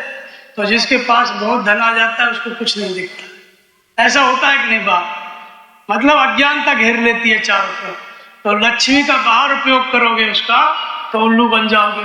और उसी लक्ष्मी को, वो लक्ष्मी भगवान की पत्नी भी है, जैसे ही भगवान की सेवा में लगेगी तो भगवान हो जाओगे, विष्णु हो जाओगे। तो विष्णु का स्तर हो जाएगा तुम्हारा। भजन में मन को लगाओगे तो विष्णु, और संसार में लगा दिया तो उल्लू बन जाओगे। तो इसीलिए लक्ष्य में मन का लगना लक्ष्मी है। लक्ष्य कौन है? परमात्मा। परमात्मा की प्राप्ति जो हृदय में है, जो कण कण में, उस परमात्मा के पाने के लिए हम भजन कर रहे हैं, नाम जप रहे हैं। उस लक्ष्य में हमारा मन लग गया, तब उस अवस्था में विश्व में अनुरूप में व्याप्त सत्ता विष्णु हमारा योग क्षण करती है। हम भगवान से मिल नहीं जाएंगे तब तक इस शरीर की जो व्यवस्था है वो करेंगे भगवान। कहाँ इसको रहना है, कैसे भजन करना है, क्या खाना है, भगवान ये सारा चीज वो करेंगे। इसको योग क्षण कहा गया। और उनके हाथ में क्या है? सुदर्शन चक्र, गदा, पद्म, ये 4 चीजें हैं। तो सुदर्शन चक्र क्या है? सुदर्शन माने शुभ का दर्शन, शुभ माने परमात्मा। परमात्मा का दर्शन करने के लिए हम क्या कर रहे हैं? नाम का जप कर रहे हैं, ध्यान कर रहे हैं। साधन चक्र, साधन चक्र का वर्णन भगवान कृष्ण ने गीता में कहा, उसको यज्ञ कहा, साधना। भगवान कहते हैं कि जो इस बताए हुए साधन चक्र के अनुसार बरतता है वो मुझे प्राप्त होता है, और जो नहीं बरतता है वो अज्ञानी है। तो साधना को कहा गया साधन चक्र। और ये क्या है? सृष्टि चक्र। चक्र माने जैसे पहिया समझ लो, गाड़ी का पहिया समझ लो, इसी को चक्र मान लो, जो घूमने वाली वस्तु है। तो सृष्टि चक्र क्या है? यह संसार है। पृथ्वी घूम रही है, सूर्य का चक्कर लगा रही है। सूर्य घूम रहा है, वो दूसरे सूर्य का चक्कर लगा रहा है। पूरा ब्रह्मांड एक दूसरे में घूम रहा है, कोई स्थिर नहीं है, सब एक दूसरे का चक्कर लगा रहे हैं। ये तो बाहर का हो गया सृष्टि का। और दूसरा हमारे अंदर क्या है? हम भी जो है चक्कर लगा रहे हैं, जन्मना और मरना, आना और जाना, ये भी एक चक्र है। फिर हम मन में चक्कर लगा रहे हैं, एक विचार आया, दूसरा गया, तीसरा आया, चौथा आया, चक्कर मार रहा है मन। इसके बाद उसी मन के कारण हम बाहर चक्कर मारते हैं। अब जैसे कोई ऑफिस में रोज जाता है तो रोज गया, रोज आया, चक्कर हुआ कि नहीं बताओ? तो चक्र, इसको कहा गया सृष्टि चक्र। ये अधोमुखी है। सृष्टि चक्र जब साधन चक्र बनता है तो हम किस में चक्कर लगाएंगे? भगवान में। मन हटा फिर नाम जपो, फिर नाम जप से हटा फिर नाम जप में लगाओ, नाम जप में से हटा तो रूप में लगाओ, गुरु का ध्यान करो, रूप से हटा तो लीला में लगाओ, सत्संग सुनो, वहां से हटा तो फिर नाम जप में लगाओ। ये घुमाओ मन को, ये है साधन चक्र। जब नाम रूप लीला ध्यान में मन घूमने लगता है, बाहर नहीं जाता है, तो क्या हो गया? साधन चक्र। और यही साधन चक्र फिर क्या होता है? सुदर्शन चक्र। कब होता है? सुदर्शन चक्र माने भगवान की उंगली पे चलता है। किस पे चलता है? भगवान की उंगली पे। और इसका काम क्या था? असुरों का वध करना। तो असुर कौन है? हमारे अंदर की आसुरी वृत्तियां, काम रूपी मेघनाथ, क्रोध रूपी कुंभकर्ण, लोभ रूपी नारायण तक, ये सब आसुरी वृत्तियां क्या है? असुर है। तो जब पहले नाम जप रहे हैं, नाम रूप लीला ध्यान में लगे हुए हैं, लेकिन ये नाम जपते जपते, ध्यान करते करते ऐसी अवस्था आ गई कि भगवान हमको कंट्रोल करने लगे, हमारा सारा नियंत्रण अपने हाथ में ले लिए। अर्थात साधक भगवान के इशारे पे चलने लग गया। जैसा भगवान का संकेत मिला वैसे नाम जप में लग गया, ध्यान में लग गया, वैसे ही आचरण करने लग गया, उसी तरफ घूमने लग गया। तो ये हो गया सुदर्शन चक्र। अब इसमें क्या होगा? इसमें असुरों का संहार होगा। कौन से असुरों का? जो हमारे अंदर है। तो जैसे ही कामना आएगी, भगवान ने संकेत दिया, इशारा किया, हम ध्यान में लग गए, तो कामना कटी कि नहीं कटी? क्रोध आया, भगवान ने संकेत किया, हम ध्यानस्थ हो गए, क्रोध कटा कि नहीं कटा? कटा ना। भगवान ने बताया क्रोध आ रहा है और हम ध्यान में लग गए, नाम जपने लग गए, तो क्रोध से बच गए कि नहीं बच गए? यह है सुदर्शन चक्र। एक दूसरा क्या होता है कि भगवान अपने भक्त को जो इस स्तर में चल रहा है, विष्णु के स्तर में, नारद जी विवाह करना चाहते थे, कैसा चक्र घुमाया, नहीं करने दिया, उठा के अलग कर दिया। परमहंस महाराज जी थे, उज्जैन के को गुरु बनाना चाहते थे, अपना गुरु बनाना चाहते थे, कोई गुरु मिले। और क्यों बनाना चाहते थे? क्योंकि कहीं बैठ जाए पंगत में तो पूछने लगे बाबा लोग, कौन सा अखाड़ा, कौन सा द्वारा, कौन सा गुरु, क्या प्रेम पट, क्या योग पट। अब ये चीज हम लोग को आती नहीं, क्योंकि परमहंसों में सब बताया नहीं जाता। अब परमहंस महाराज सोचे कि आज वहां पर डुगडुगी पीटी जा रही थी उज्जैन कुंभ में, जो ऐतल गैतल कोई भी बिना गुरु के नहीं है, वो आके दीक्षा लेने शंकराचार्य के शिविर में। परमहंस महाराज खुश हुए तो बहुत बढ़िया हुआ, आज हम दीक्षा ले लेंगे और कहेंगे श्रृंगेरी मठ शंकराचार्य गुरु, और हमारा ये प्रेम पट, ये योग पट सबको बताएंगे। ऐसा मन में विचार कर रहे थे। विचार करते ही परमहंस महाराज को आकाशवाणी हुई कि तू किस गुरु को बनाने जा रहा है अपना गुरु? तुम्हारे गुरु जैसा गुरु और तुम्हारे जैसा शिष्य आज इस पृथ्वी पर कोई नहीं है। ऐसे आवाज आई, तुरंत संशय दूर हो गया, फिर न गुरु बनाए न कुछ किए, भगवान के भजन में लग गए। अब फिर एक जगह पे गए खाना भोजन के लिए, नागा लेके चला गया, तो परमहंस महाराज तो खड़े थे, तब तक वो बैठ गए लाइन में, वो देखते रह गए। एक महात्मा बैठे बैठे खिला रहे थे, हजारों महात्मा खा रहे थे। तो परमहंस महाराज सोचे कि मैं कौन सा साधु हूँ कि यहाँ खाने के लिए आया हूँ, और ये कौन सा साधु है कि 1000 आदमी को खिला रहा है, लगता है अभी हम साधु नहीं बने। बस लौट के चले गए, कुछ नहीं खाए।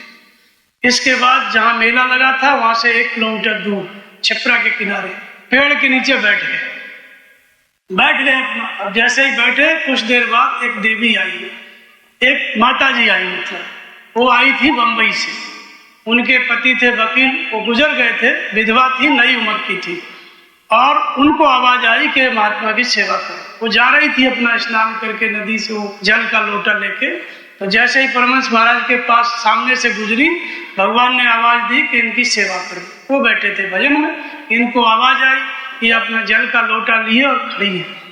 3 बज गया दिन का, सुबह से खड़े खड़े 3 बज गया। परमहंस महाराज जी ने देखे न ताके, लेकिन जब निगाह पड़ी, परमहंस महाराज ने पूछा कि कौन हो देवी, कहाँ से आई हो? एक बार में सब पूछ लिया, किस लिए खड़ी, क्या काम है? तो उन्होंने बताया कि महाराज जी ऐसे ऐसे हमको आवाज आई कि आपकी सेवा करें, हम एक वकील की पत्नी है, बम्बई से आए हैं, और हमारे पास 6 लाख रुपया है। आज से 60 साल पहले की बात है, तब 6 लाख रुपए लेके आई थी वो औरत। कितना होता है आज की स्थिति में? बोले ये पैसा है महाराज जी, हम सेवा करना चाहते हैं, हमें समझ में नहीं आ रहा है। वो अपने सेवकों को उन्होंने बोला, भंडारा चालू कर दिए थे। परमहंस महाराज बैठे थे और भंडारा चालू हो गया। भंडारा लोग खाने के लिए आने लगे। जो मेला वहां लगा था 1 किलोमीटर दूर, वो इधर लगने लगा। 9 दिन तक भंडारा चला और 3 लाख रुपया उनके पास था, और वहां पे भी था बैंक में जमा। बोले महाराज जी कमी नहीं है, जीवन भर आपको यही आश्रम बना दें, ये कर दें, सब कहा, और ये सेवा चलती रहेगी। तो फिर देवी चली गई। परमहंस महाराज जी उठे और चल दिए। यह है सुदर्शन चक्र। भगवान की व्यवस्था इधर से उधर घुमा देते हैं तुरंत, ये भक्त के लिए, इसी को योगक्षेम कहते हैं। तो यह विष्णु का काम है, सुदर्शन चक्र को घुमाना। दूसरा क्या है? गदा। गदा का मतलब होता है मन से इंद्रियों का दमन। विष्णु के स्तर में साधक साधना ऐसी होती है कि जितेंद्रियता स्वाभाविक आ जाती है, इंद्रियों का दमन हो जाता है, इंद्रियां अंतर्मुखी हो जाती हैं, अपने विषयों से विमुख हो जाती हैं, भगवान को अपना विषय चुन लेती हैं। तो इंद्रियों का दमन ये गदा है। और शंख माने लक्ष्य की घोषणा, जिस चीज को पाना चाहते हो भगवान बता देंगे, ये मिलेगा, ये ऐसा होगा, सब चीज पहले से बता देंगे। शंख, चक्र, गदा और पद्म, कमल। कमल का मतलब होता है निर्मलता, संसार में रह के संसार से असंग रहने की क्षमता। यह क्षमता जब विष्णु स्तर आता है साधक का, तब ये आ जाती है। ये विशेष स्थिति है, लेकिन भगवान नहीं मिले। भगवान की प्रसक्ति काम कर रही है विष्णु, लेकिन अभी भगवान दूर है। इस अवस्था में भी साधना हो रही है, भजन हो रहा है, अच्छे से भजन चल रहा है, धारणा ध्यान समाधि भगवान बता रहे हैं, जो पूछेगा उसका उत्तर भी दे रहे हैं, संकल्प करेगा उत्तर आ जाएगा।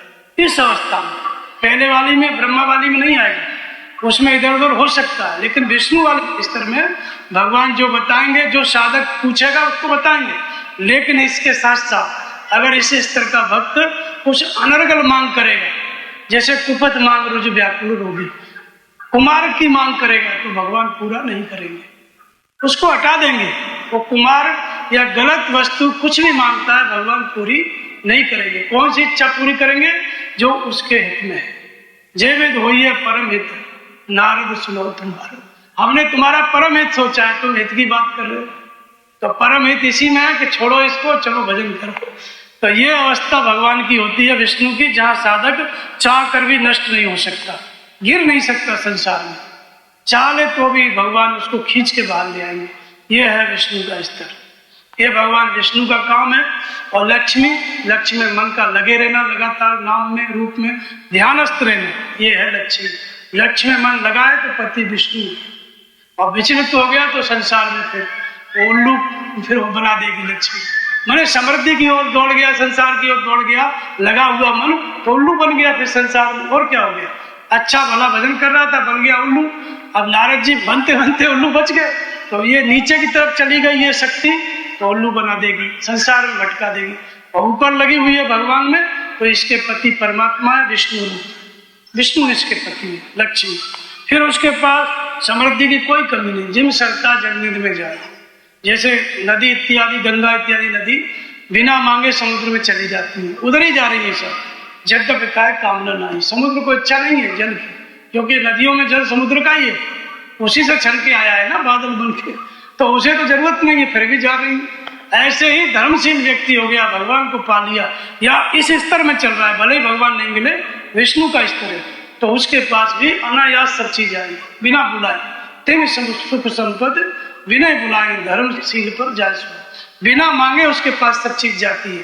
तो ये विष्णु का स्तर है, ये है विष्णु। योग क्षम करते हैं भगवान, साधक का जिसमें हित है वो काम करेंगे। लेकिन अभी भजन चल रहा है, भगवान नहीं मिले, इसके बाद आता है शंकर। शंकर किसको कहते हैं? श्रृंगार करने की क्षमता। शंकर जी कहाँ रहते थे? शमशान में। शंकर जी कहाँ रहते थे? शमशान में। तो शमशान एक तो बाहर है, लोग मुर्दा घर जिसको कहते हैं, उसमें शंकर जी नहीं रहते। हमारे हृदय में भीड़ लगी हुई है, एक विचार आ रहा है तो एक जा रहा है, संस्कारों की भीड़ है। एक संस्कार से ये शरीर मिला है, और पीछे जो संस्कारों की रील है, समझो शरीरों का क्रम है, लाइन है, इसके बाद फिर अगला शरीर, उसके बाद अगला शरीर, अनंत शरीरों की भीड़। शमशान क्या होता है? जब भजन करते करते शुभ और अशुभ कर्मों का संहार हो गया, शुभ और अशुभ जो कर्म है, जो जन्म देते हैं उनको, उनका संहार करने वाली शक्ति शंकर है। इधर संहार हुआ, शंकाओं से अतीत हो जाता है। संहार होते ही शुभाशुभ कर्मों का, उसकी मानसिक अवस्था क्या होती है? संपूर्ण शंकाओं से निर्मूल, शंकाओं से अतीत। इसलिए शंकर कहाँ रहते हैं? शमशान में। तो हृदय शमशान हो गया, जन्म मृत्यु के कारण भस्म हो गए, तो शंकर जी विराजमान हो जाएंगे। यानी विष्णु के बाद अवस्था किसकी आ जाएगी? शंकर की। इसको कहा गया है महेश, महेश्वर। महेश माने प्रकृति का स्वामी, प्रकृति माने शरीर, मन और इंद्रियां। अब तक ये संसार में ले जाती थी उसको, लेकिन शंकर की अवस्था में ये मन का स्वामी हो गया, शंभु हो गया, मन का कंट्रोल कर लिया, प्रकृति का मालिक हो गया। इसलिए इसको महेश्वर कहा गया, भगवान कहा गया। लेकिन अभी प्रकृति है, तभी तो उसका मालिक भी है। कोई चीज आपके पास है और आप उसके मालिक है, तो अभी दो चीज है, प्रकृति है और उसका मालिक है, भगवत्ता है और भगवान है। इस अवस्था से भी जब ऊपर उठता है, इस अवस्था से भी ऊपर उठता है, भगवत्ता से भी जब वैराग्य हो जाता है, तब गुरु साक्षात परम ब्रह्म। तब शंकर का दो जगह प्रयोग हुआ, एक श्रृंगार करने की शक्ति, वो शंकर, वो श्रृंगार करने की प्रशक्ति, वो देवी संपद है, वो देवता। और श्रृंगार हुआ इधर और उधर शिव तत्व में स्थिति मिली, इधर श्रृंगार हुआ उधर स्थिति मिली। तो शिव तत्व में स्थित सदगुरु को भी शंकर कहा जाता है। इसलिए गुरु साक्षात परम ब्रह्म, साक्षात परम ब्रह्म सदगुरु को भी शंकर कहा जाता है, शिव कहा जाता है। लेकिन यह साक्षात परम ब्रह्म स्वरूप हुआ कब? पहले श्रृंगार हुआ, पहले वो नाम पड़ा, श्रृंगार हुआ तो शंकर नाम पड़ा। श्रृंगार के बाद जब उस अवस्था से वैराग्य हुआ, तब परमात्मा स्वरूप हुआ। तो इन महापुरुषों को शिव तत्व में स्थित कहा गया, शंकर भी कहा गया, साक्षात परम ब्रह्म भी कहा गया, अनेक प्रकार के नाम दिए गए। इसलिए शंकर शब्द का उपयोग दो जगह हुआ, एक शंकर देवता, देवी संपत्ति की उन्नत अवस्था, वहां से लौट सकता है, बिन गुरु भवने तरे न कोई, जो विरंच शंकर समोई। तो शंकर एक क्या है, श्रृंगार की अवस्था आ गई, प्रकृति का स्वामी बन गया, लेकिन वहां पे गुरु से दूरी हो गई, मतलब अभी गुरु का गुरुत्व मिला नहीं है और भजन रुक गया तो जन्म लेना पड़ सकता है। लेकिन गुरुत्व मिल गया तो साक्षात परम ब्रह्म स्वरूप हो गया, शिव तत्व में स्थित हो गया, इसलिए शंकर सदगुरु, वो शंकर सदगुरु हो गया। तो दो जगह प्रयोग है। और तीसरा प्रयोग भी है, सुकृत संबुतन विमल विभूति, वो आरंभ में जो भजन शुरू किया है वो सुकृत संबुत, उसको अभी भजन करना है। तो शंकर जी की ये विशेषता थी, शिव तत्व में स्थित होने से पहले शंकर और पार्वती का कहानी आती है कि पहले शंकर जी सब के रूप में थे, मुर्दे के रूप में थे। पार्वती ने हिलाया डुलाया, चेतन किया, उठाया बैठाया, भजन कराया, फिर शंकर जी हो गए, शिव जी हो गए। पहले सब के रूप में थे, फिर भजन कराया पार्वती ने, तब शंकर जी हुए, तब भगवान के स्वरूप हुए। तो इसका मतलब क्या है? इसका मतलब है कौल काम बस कपिन विमूढ़ा, अति दरिद्र अजसी अति बूढ़ा, सदा रोग बस संतत क्रोधी, विष्णु विमुख श्रुत संत विरोधी, तन पोषक निंदक अनखानी, और जीवित सबसम 14। ये 14 प्राणी जीवित हैं लेकिन मुर्दे। तो ये जो 14 दुर्गुण बताए रावण को अंगद ने कहा, ये 14 जिंदे हैं लेकिन मरे हुए के समान है। तो ये 14 दुर्गुण बताए सबके अंदर है। अति दरिद्र अजसी अति बूढ़ा। रावण को क्या कहा अंगद ने? तू अति दरिद्र है, जो कि सोने की लंका थी। तो दरिद्रता का संबंध धन से नहीं है, धनी व्यक्ति भी दरिद्र हो सकता है, बल्कि ज्यादा दरिद्र होता है, क्योंकि जितना धन होता जाएगा उतना ही कंपनी का विस्तार होता जाएगा। तो दर दर भटक रही है कौन?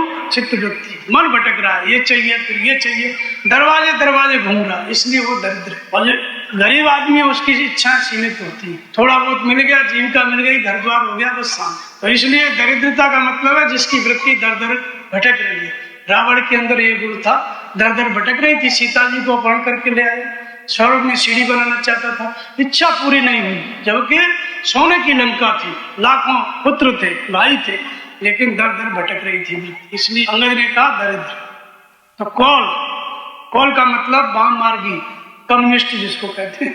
कम्युनिस्ट नहीं होते हैं, भगवान के विपरीत चलते हैं, ये सब मुर्दे हैं, जिंदे नहीं है।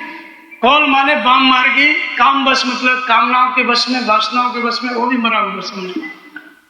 कृपिन मतलब सब कुछ है लेकिन देते नहीं बनता है, सब कुछ है लेकिन देते नहीं बनता है दान, तो कृपिन उसको कहा, वो भी मुर्दा ही है।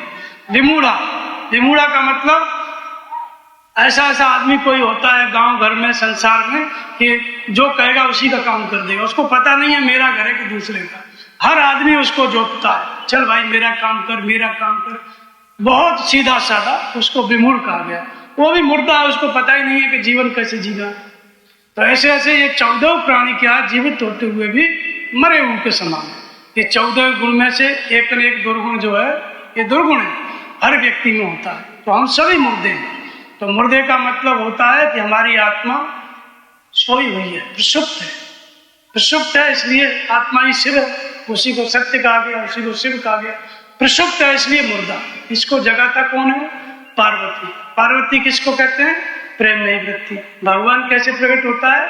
हर व्यापक सर्वत्र समाना और प्रेम से प्रकट हो गया। ये प्रेम जो है यही पार्वती है।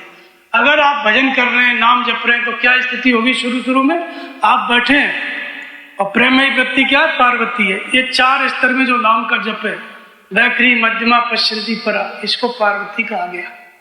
इसका नाम लिया तुलसीदास जी ने, भव भव विभव पराभव कारण, विश्व विमोहन सुबस विहार। विश्व को समेट देती है, शांत कर देती है और सुबस हो जाती है, इसलिए ये पार्वती है। संपूर्ण वृत्तियों का निरोध कर देती है, इसलिए इसको क्या कहा गया? पार्वती। तो भव भव विभव, वैखरी से आप जपोगे तो भी कोई ना कोई विचार रहेगा, मन नहीं लगेगा, उसको भव कहा गया। मध्यमा से जपोगे तब भी भव रहेगा, कोई ना कोई विचार रहेगा। पश्चंती से जपोगे तब भी कभी कभी संकल्प आएगा, मुझे क्या करना है, क्या होना है। नाम जप रहे हो श्वास में, लेकिन फिर भी संकल्प उठेगा, तो इसको विभव कहा गया। विभूतियां भगवान की प्रकट हो रही है, लेकिन मन लगा हुआ, लेकिन कभी कभी भाग जाता है, यह भी पार्वती का रूप है। और पराभव कारण, पराभव माने परावाणी, भव से पार की अवस्था, अजपा की अवस्था, परावाणी की, यहां तक पार्वती का क्षेत्र है। यह है प्रेमयी प्रवृत्ति पार्वती, और इसलिए इसको क्या कहा गया? भवानी, भव का अंत करने वाली व्यक्ति। क्या कहा गया? भवानी, भव का अंत करने वाली वृत्ति, इसलिए इसको क्या कहा गया? भवानी। तो बैखरी मध्यमा पश्यंती परा, ये चारों अवस्थाओं में नाम का जब पार्वती है। ये चारों अवस्थाओं में नाम जब पूरा होगा तब शिव तत्व प्रकट होगा, तब शंकर प्राप्त होगा, तब भगवान की प्राप्ति होगी। तो प्रेममयी प्रवृत्ति पार्वती है, यही भजन कराती है। ये जो शरीर है ये तो यंत्र है, इसमें जब स्टोनमुखी प्रवृत्ति जागृत हो जाएगी, भगवान के प्रति लगन जागृत हो जाएगी, उसी को पार्वती का, वो इस शरीर से भजन करा देगी। सब शरीर भजन नहीं कर सकते, जिसके लगन जग गई, पार्वती जग गई, वही भजन कराएगी, वही परमात्मा को प्रकट करेगी। तो इसलिए प्रेम के साथ हम भजन कर रहे हैं, नाम जप रहे हैं। लेकिन होता क्या है, शंकर जी चले जाते थे, भागवत में आया शंकर जी चले जाएं, मृत्युलोक की स्त्रियों के साथ पीड़ा करने लगे। पार्वती देखे कि तो शरीर बैठा है, तो है ही शरीर में नहीं, तो पार्वती देख के जाए नीचे, फिर उन सब स्त्रियों को तलवार से काटे और शंकर जी को पकड़ के लाके फिर भजन में बैठा। ऐसा अभ्यास करते करते तब जो है शिव शंकर भगवान के रूप में प्रतिष्ठित हुए। पहले सब के रूप में थे। तो प्रेममयी प्रवृत्ति से हमारी आत्मा जागृत होती है, सबसे जिंदी होती है, जागृत होती है, उसका जन्म होता है। और फिर जब नाम जपने लगे तो फिर तरह तरह की कल्पनाएं आती हैं, संसार में मन भागता है।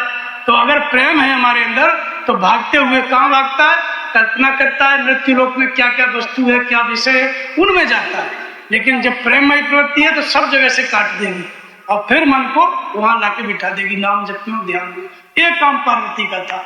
ऐसा अभ्यास करते करते शिव जो है शिव तत्व में प्रतिष्ठित हो गए, भगवान शिव हो गए। पहले सब थे, फिर शिव हो गए। तो ये प्रत्येक व्यक्ति की कहानी है, सबसे शिव की यात्रा। प्रत्येक व्यक्ति के अंदर सबके रूप में आत्मा प्रक्षुब्ध, और इसको जागृत कब होगी? है जब प्रेम होगा भगवान के प्रति। नाम जपोगे तो प्रेम होगा तो जागृत हो जाएगी। उसी को नाम जपने वाली वृत्ति को, पार्वती को, प्रेममयी प्रवृत्ति को, स्टोनमुखी लगन को, ये सब उसी के नाम है जो भजन कराती है।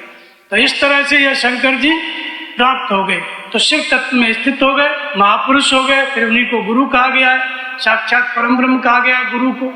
तो ये गुरु साक्षात परम ब्रह्म तस्मै श्री गुरुवे नमः। जब ये तीनों अवस्थाएं पार कर गया, भगवत्ता से भी वैराग्य हो गया, तब वो होता है साक्षात परम ब्रह्म स्वरूप सदगुरु। ऐसे महापुरुष से ये तीनों देवताओं की जागृति होती है। योग विधि की जागृति, उन्हीं के द्वारा भगवान योगक्षेम पालन करते हैं, विष्णु की जागृति, उन्हीं के द्वारा शंकर श्रृंगार करते हैं, इसकी जागृति, और उन्हीं के द्वारा साक्षात परम ब्रह्म का स्वरूप गुरु की पहचान, गुरु बताते हैं तब भगवान पहचान में आते हैं, अपनी दृष्टि से नहीं। तो गुरु कभी शिष्य नहीं बनाता, गुरु सदा गुरु ही बना के देता है, इसलिए गुरु साक्षात परम ब्रह्म। तो इसी बात को भगवान कृष्ण गीता में बताए, इसी ब्रह्मा विष्णु महेश को क्या बताया कि ये जो आत्मा है दृष्टा के रूप में है। जैसे लाइट जल रही है, चाहे सत्संग सुनो चाहे गाना सुनो, लाइट से कोई मतलब नहीं। ऐसे ही आत्मा सबके अंदर दृष्टा के रूप में है, प्रसुप्त है, कोई मतलब नहीं, अच्छा करो बुरा करो। लेकिन ये आत्मा मार्गदर्शन कैसे देती है, प्रेरणा कैसे देती है, ये आपसे बात कैसे करे, त्रिकालकिता कैसे जागृत करे, उसके लिए कहा गया कि उपद्रष्टा अनंता भर्ता भोक्ता महेश्वर परमात्मेति चापित्तो देयस्मिन् पुरुषत्व। ये दृष्टा आत्मा जो अत्यंत समीप है हमारे अंदर, ये अनुमति देने लगता है। लेकिन कब? जो महापुरुष मिल जाए, उनका ध्यान करोगे, नाम का जप करोगे, तब ये आत्मा जागृत हो जाएगी। जिन महापुरुष के ध्यान से, नाम जप से ये जागृत होने लगे, भगवान बोलने लगे, समझो वही महात्मा गुरु है। सब महात्मा गुरु नहीं है, जिससे जागृति हो जाए वो महात्मा गुरु है। तो श्री गुरु पद मणिगण ज्योति स्मृत दिव्य दृष्टि होती। दिव्य दृष्टि कहो, त्रिकालकिता कहो, आत्म जागृति कहो, ये भगवान की जागृति हो जाती है। तो कुछ जब जागृत हो गए भगवान तो बताने लगते हैं, प्रेरणा करने लगते हैं। उपद्रष्टा से क्या हो जाते हैं? अनुमंता। अनुमंता माने अनुमति देना, ये करो ये मत करो, ये सही है ये गलत है, ये गुण है ये दोष है। इन बातों को भगवान बताने लगेंगे, आपको समझ में भी आएगा। जब बताएंगे तो समझ में भी आएगा। तो ये हो गया अनुमंता, इसी को ब्रह्मा कहा गया। ये जो अनुमति दे रहा है इसी को क्या कहा गया? ब्रह्मा कहा गया। और अनुमति के अनुसार चलते बन गया, भटका नहीं कहीं साधक। उन अनुमति को समझ समझ के नाम जपता रह गया, सेवा करता रह गया, आगे बढ़ता रह गया, तो फिर हो जाता है भरता। भरता माने विष्णु, भरण पोषण करने वाला, पालन करने वाला। तो भरता इसको कहा गया, भरण पोषण करने वाला कहा गया। जब अनुमति के साथ चलता गया साधक तो भगवान योगक्षेम करने लगते हैं, भरता हो जाते हैं। जिसमें आपका हित होता है वो काम करने लगते हैं, आपको चलाने लगते हैं, अपने हिसाब से बर्ताव कराने लगते हैं। तो राम की न चाहे सोई, इस अवस्था में आकर के भगवान करता है, इसके पहले माया करता है। हनुमंता की स्थिति में भगवान करता नहीं है, निर्देश दे रहे हैं, मानो चाहे मत मानो।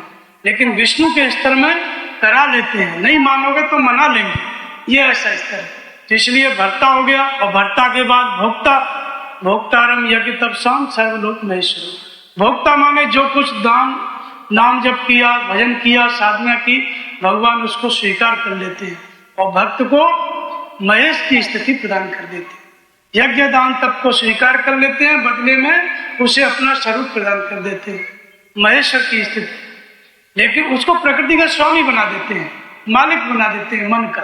अभी तक दास था, मालिक बन गया, लेकिन इस भगवत्ता से भी आगे निकल गया, इसी शरीर के रहते रहते इससे भी वैराग्य हो गया, तो परमात्मा में तीचाप्युक्तो देहस्मिन् पुरुषत्व। इस प्रकार ये जीवात्मा इसी शरीर के रहते रहते कई जन्मों में रहेगा, मनुष्य ही शरीर, तब वही जीवात्मा अंततः परमात्मा होता है। इसी शरीर में, इसी मनुष्य शरीर में वही जीवात्मा क्या होता है, परमात्मा हो जाता है। क्यों हो जाता है? क्योंकि वो परमात्मा पहले से था, ईश्वर अंश जीव अविनाशी, वो पहले से ही था। वो तो अज्ञान था, उस अज्ञान को काटने के लिए इतनी आरी चलानी पड़ी, ये भजन करना पड़ा। और भजन करोगे तो ये तीनों विभूतियां प्रकट होंगी। शुरू में ब्रह्मा, बीच में विष्णु, अंत में शंकर, और बाद में लास्ट में परमात्मा। इन तीनों से ऊपर उठ गया तो साक्षात परम ब्रह्म। तो ये तीनों क्या है, साधना के तीन स्तर है। न कि कहीं बैठे हुए तीन देवता, तो उनकी इतनी आयु है तो उनको इसने पैदा किया तो इसका बाप ये है, ऐसा कुछ नहीं है। कोई किसी का बाप नहीं है, ये सब भगवान से उत्पन्न होते हैं और अंत में भगवान में विलीन होते हैं। इसलिए कहा गया ब्रह्मा भी नश्वर है। नश्वर मतलब ये विद्या जागृत हो गई, ब्रह्मा विष्णु महेश, लेकिन किस उद्देश्य के लिए हुई, भगवान की प्राप्ति के लिए। और भगवान मिल गए तो ब्रह्मा विष्णु महेश तीनों की जरूरत नहीं, खत्म, तीनों विलीन हो गए। इसलिए हम लोगों के यहाँ क्या होता है, देवी बैठाई तो देवी का विसर्जन, गणपति बैठा है तो गणपति का विसर्जन, बैठाना और विसर्जन करना, ये प्रतीक है। साधना की जागृति, भजन करो, ब्रह्मा विष्णु महेश इस तरह आएगा, अंत में सबका त्याग कर दो। भगवान मिल गए तो भगवान का भी त्याग, उसकी भी जरूरत नहीं है। अगर जरूरत है तो अभी भगवान नहीं मिले आपको, इसका मतलब ये है। तो ये अवस्था हमको मिलती है। तो ये साधना के स्तर है, संपूर्ण देवी संपद, चाहे इंद्र हो चाहे वरुण हो, सब अंतःकरण में है। जब भजन करोगे, नाम जपोगे, तो ये सब स्थितियां ऑटोमेटिक आती चली जाएंगी। ये आपकी अवस्थाएं हैं प्रत्येक जीव की, और इसलिए जीव क्या है, ईश्वर का अंश है, वो ईश्वर ही है। लेकिन इस विधि से चल के ईश्वर होगा, ये भजन करते करते फिर अंत में ईश्वर होगा। अभी नहीं है, आज की स्थिति में जीव है, तो जीव अनेक एक सी करता। जीव का मतलब जो अनेक जगह भ्रमित है, और ईश्वर माने जो सबके ऊपर है, किसी से मतलब नहीं, सब उसका है, फिर भी कोई मतलब नहीं। तो ये अवस्थाएं हैं, तो यही ब्रह्मा विष्णु महेश है, यही परमात्मा है जिसके बारे में मैंने आपको बताया। बोलिए श्री सद्गुरुदेव भगवान की जय।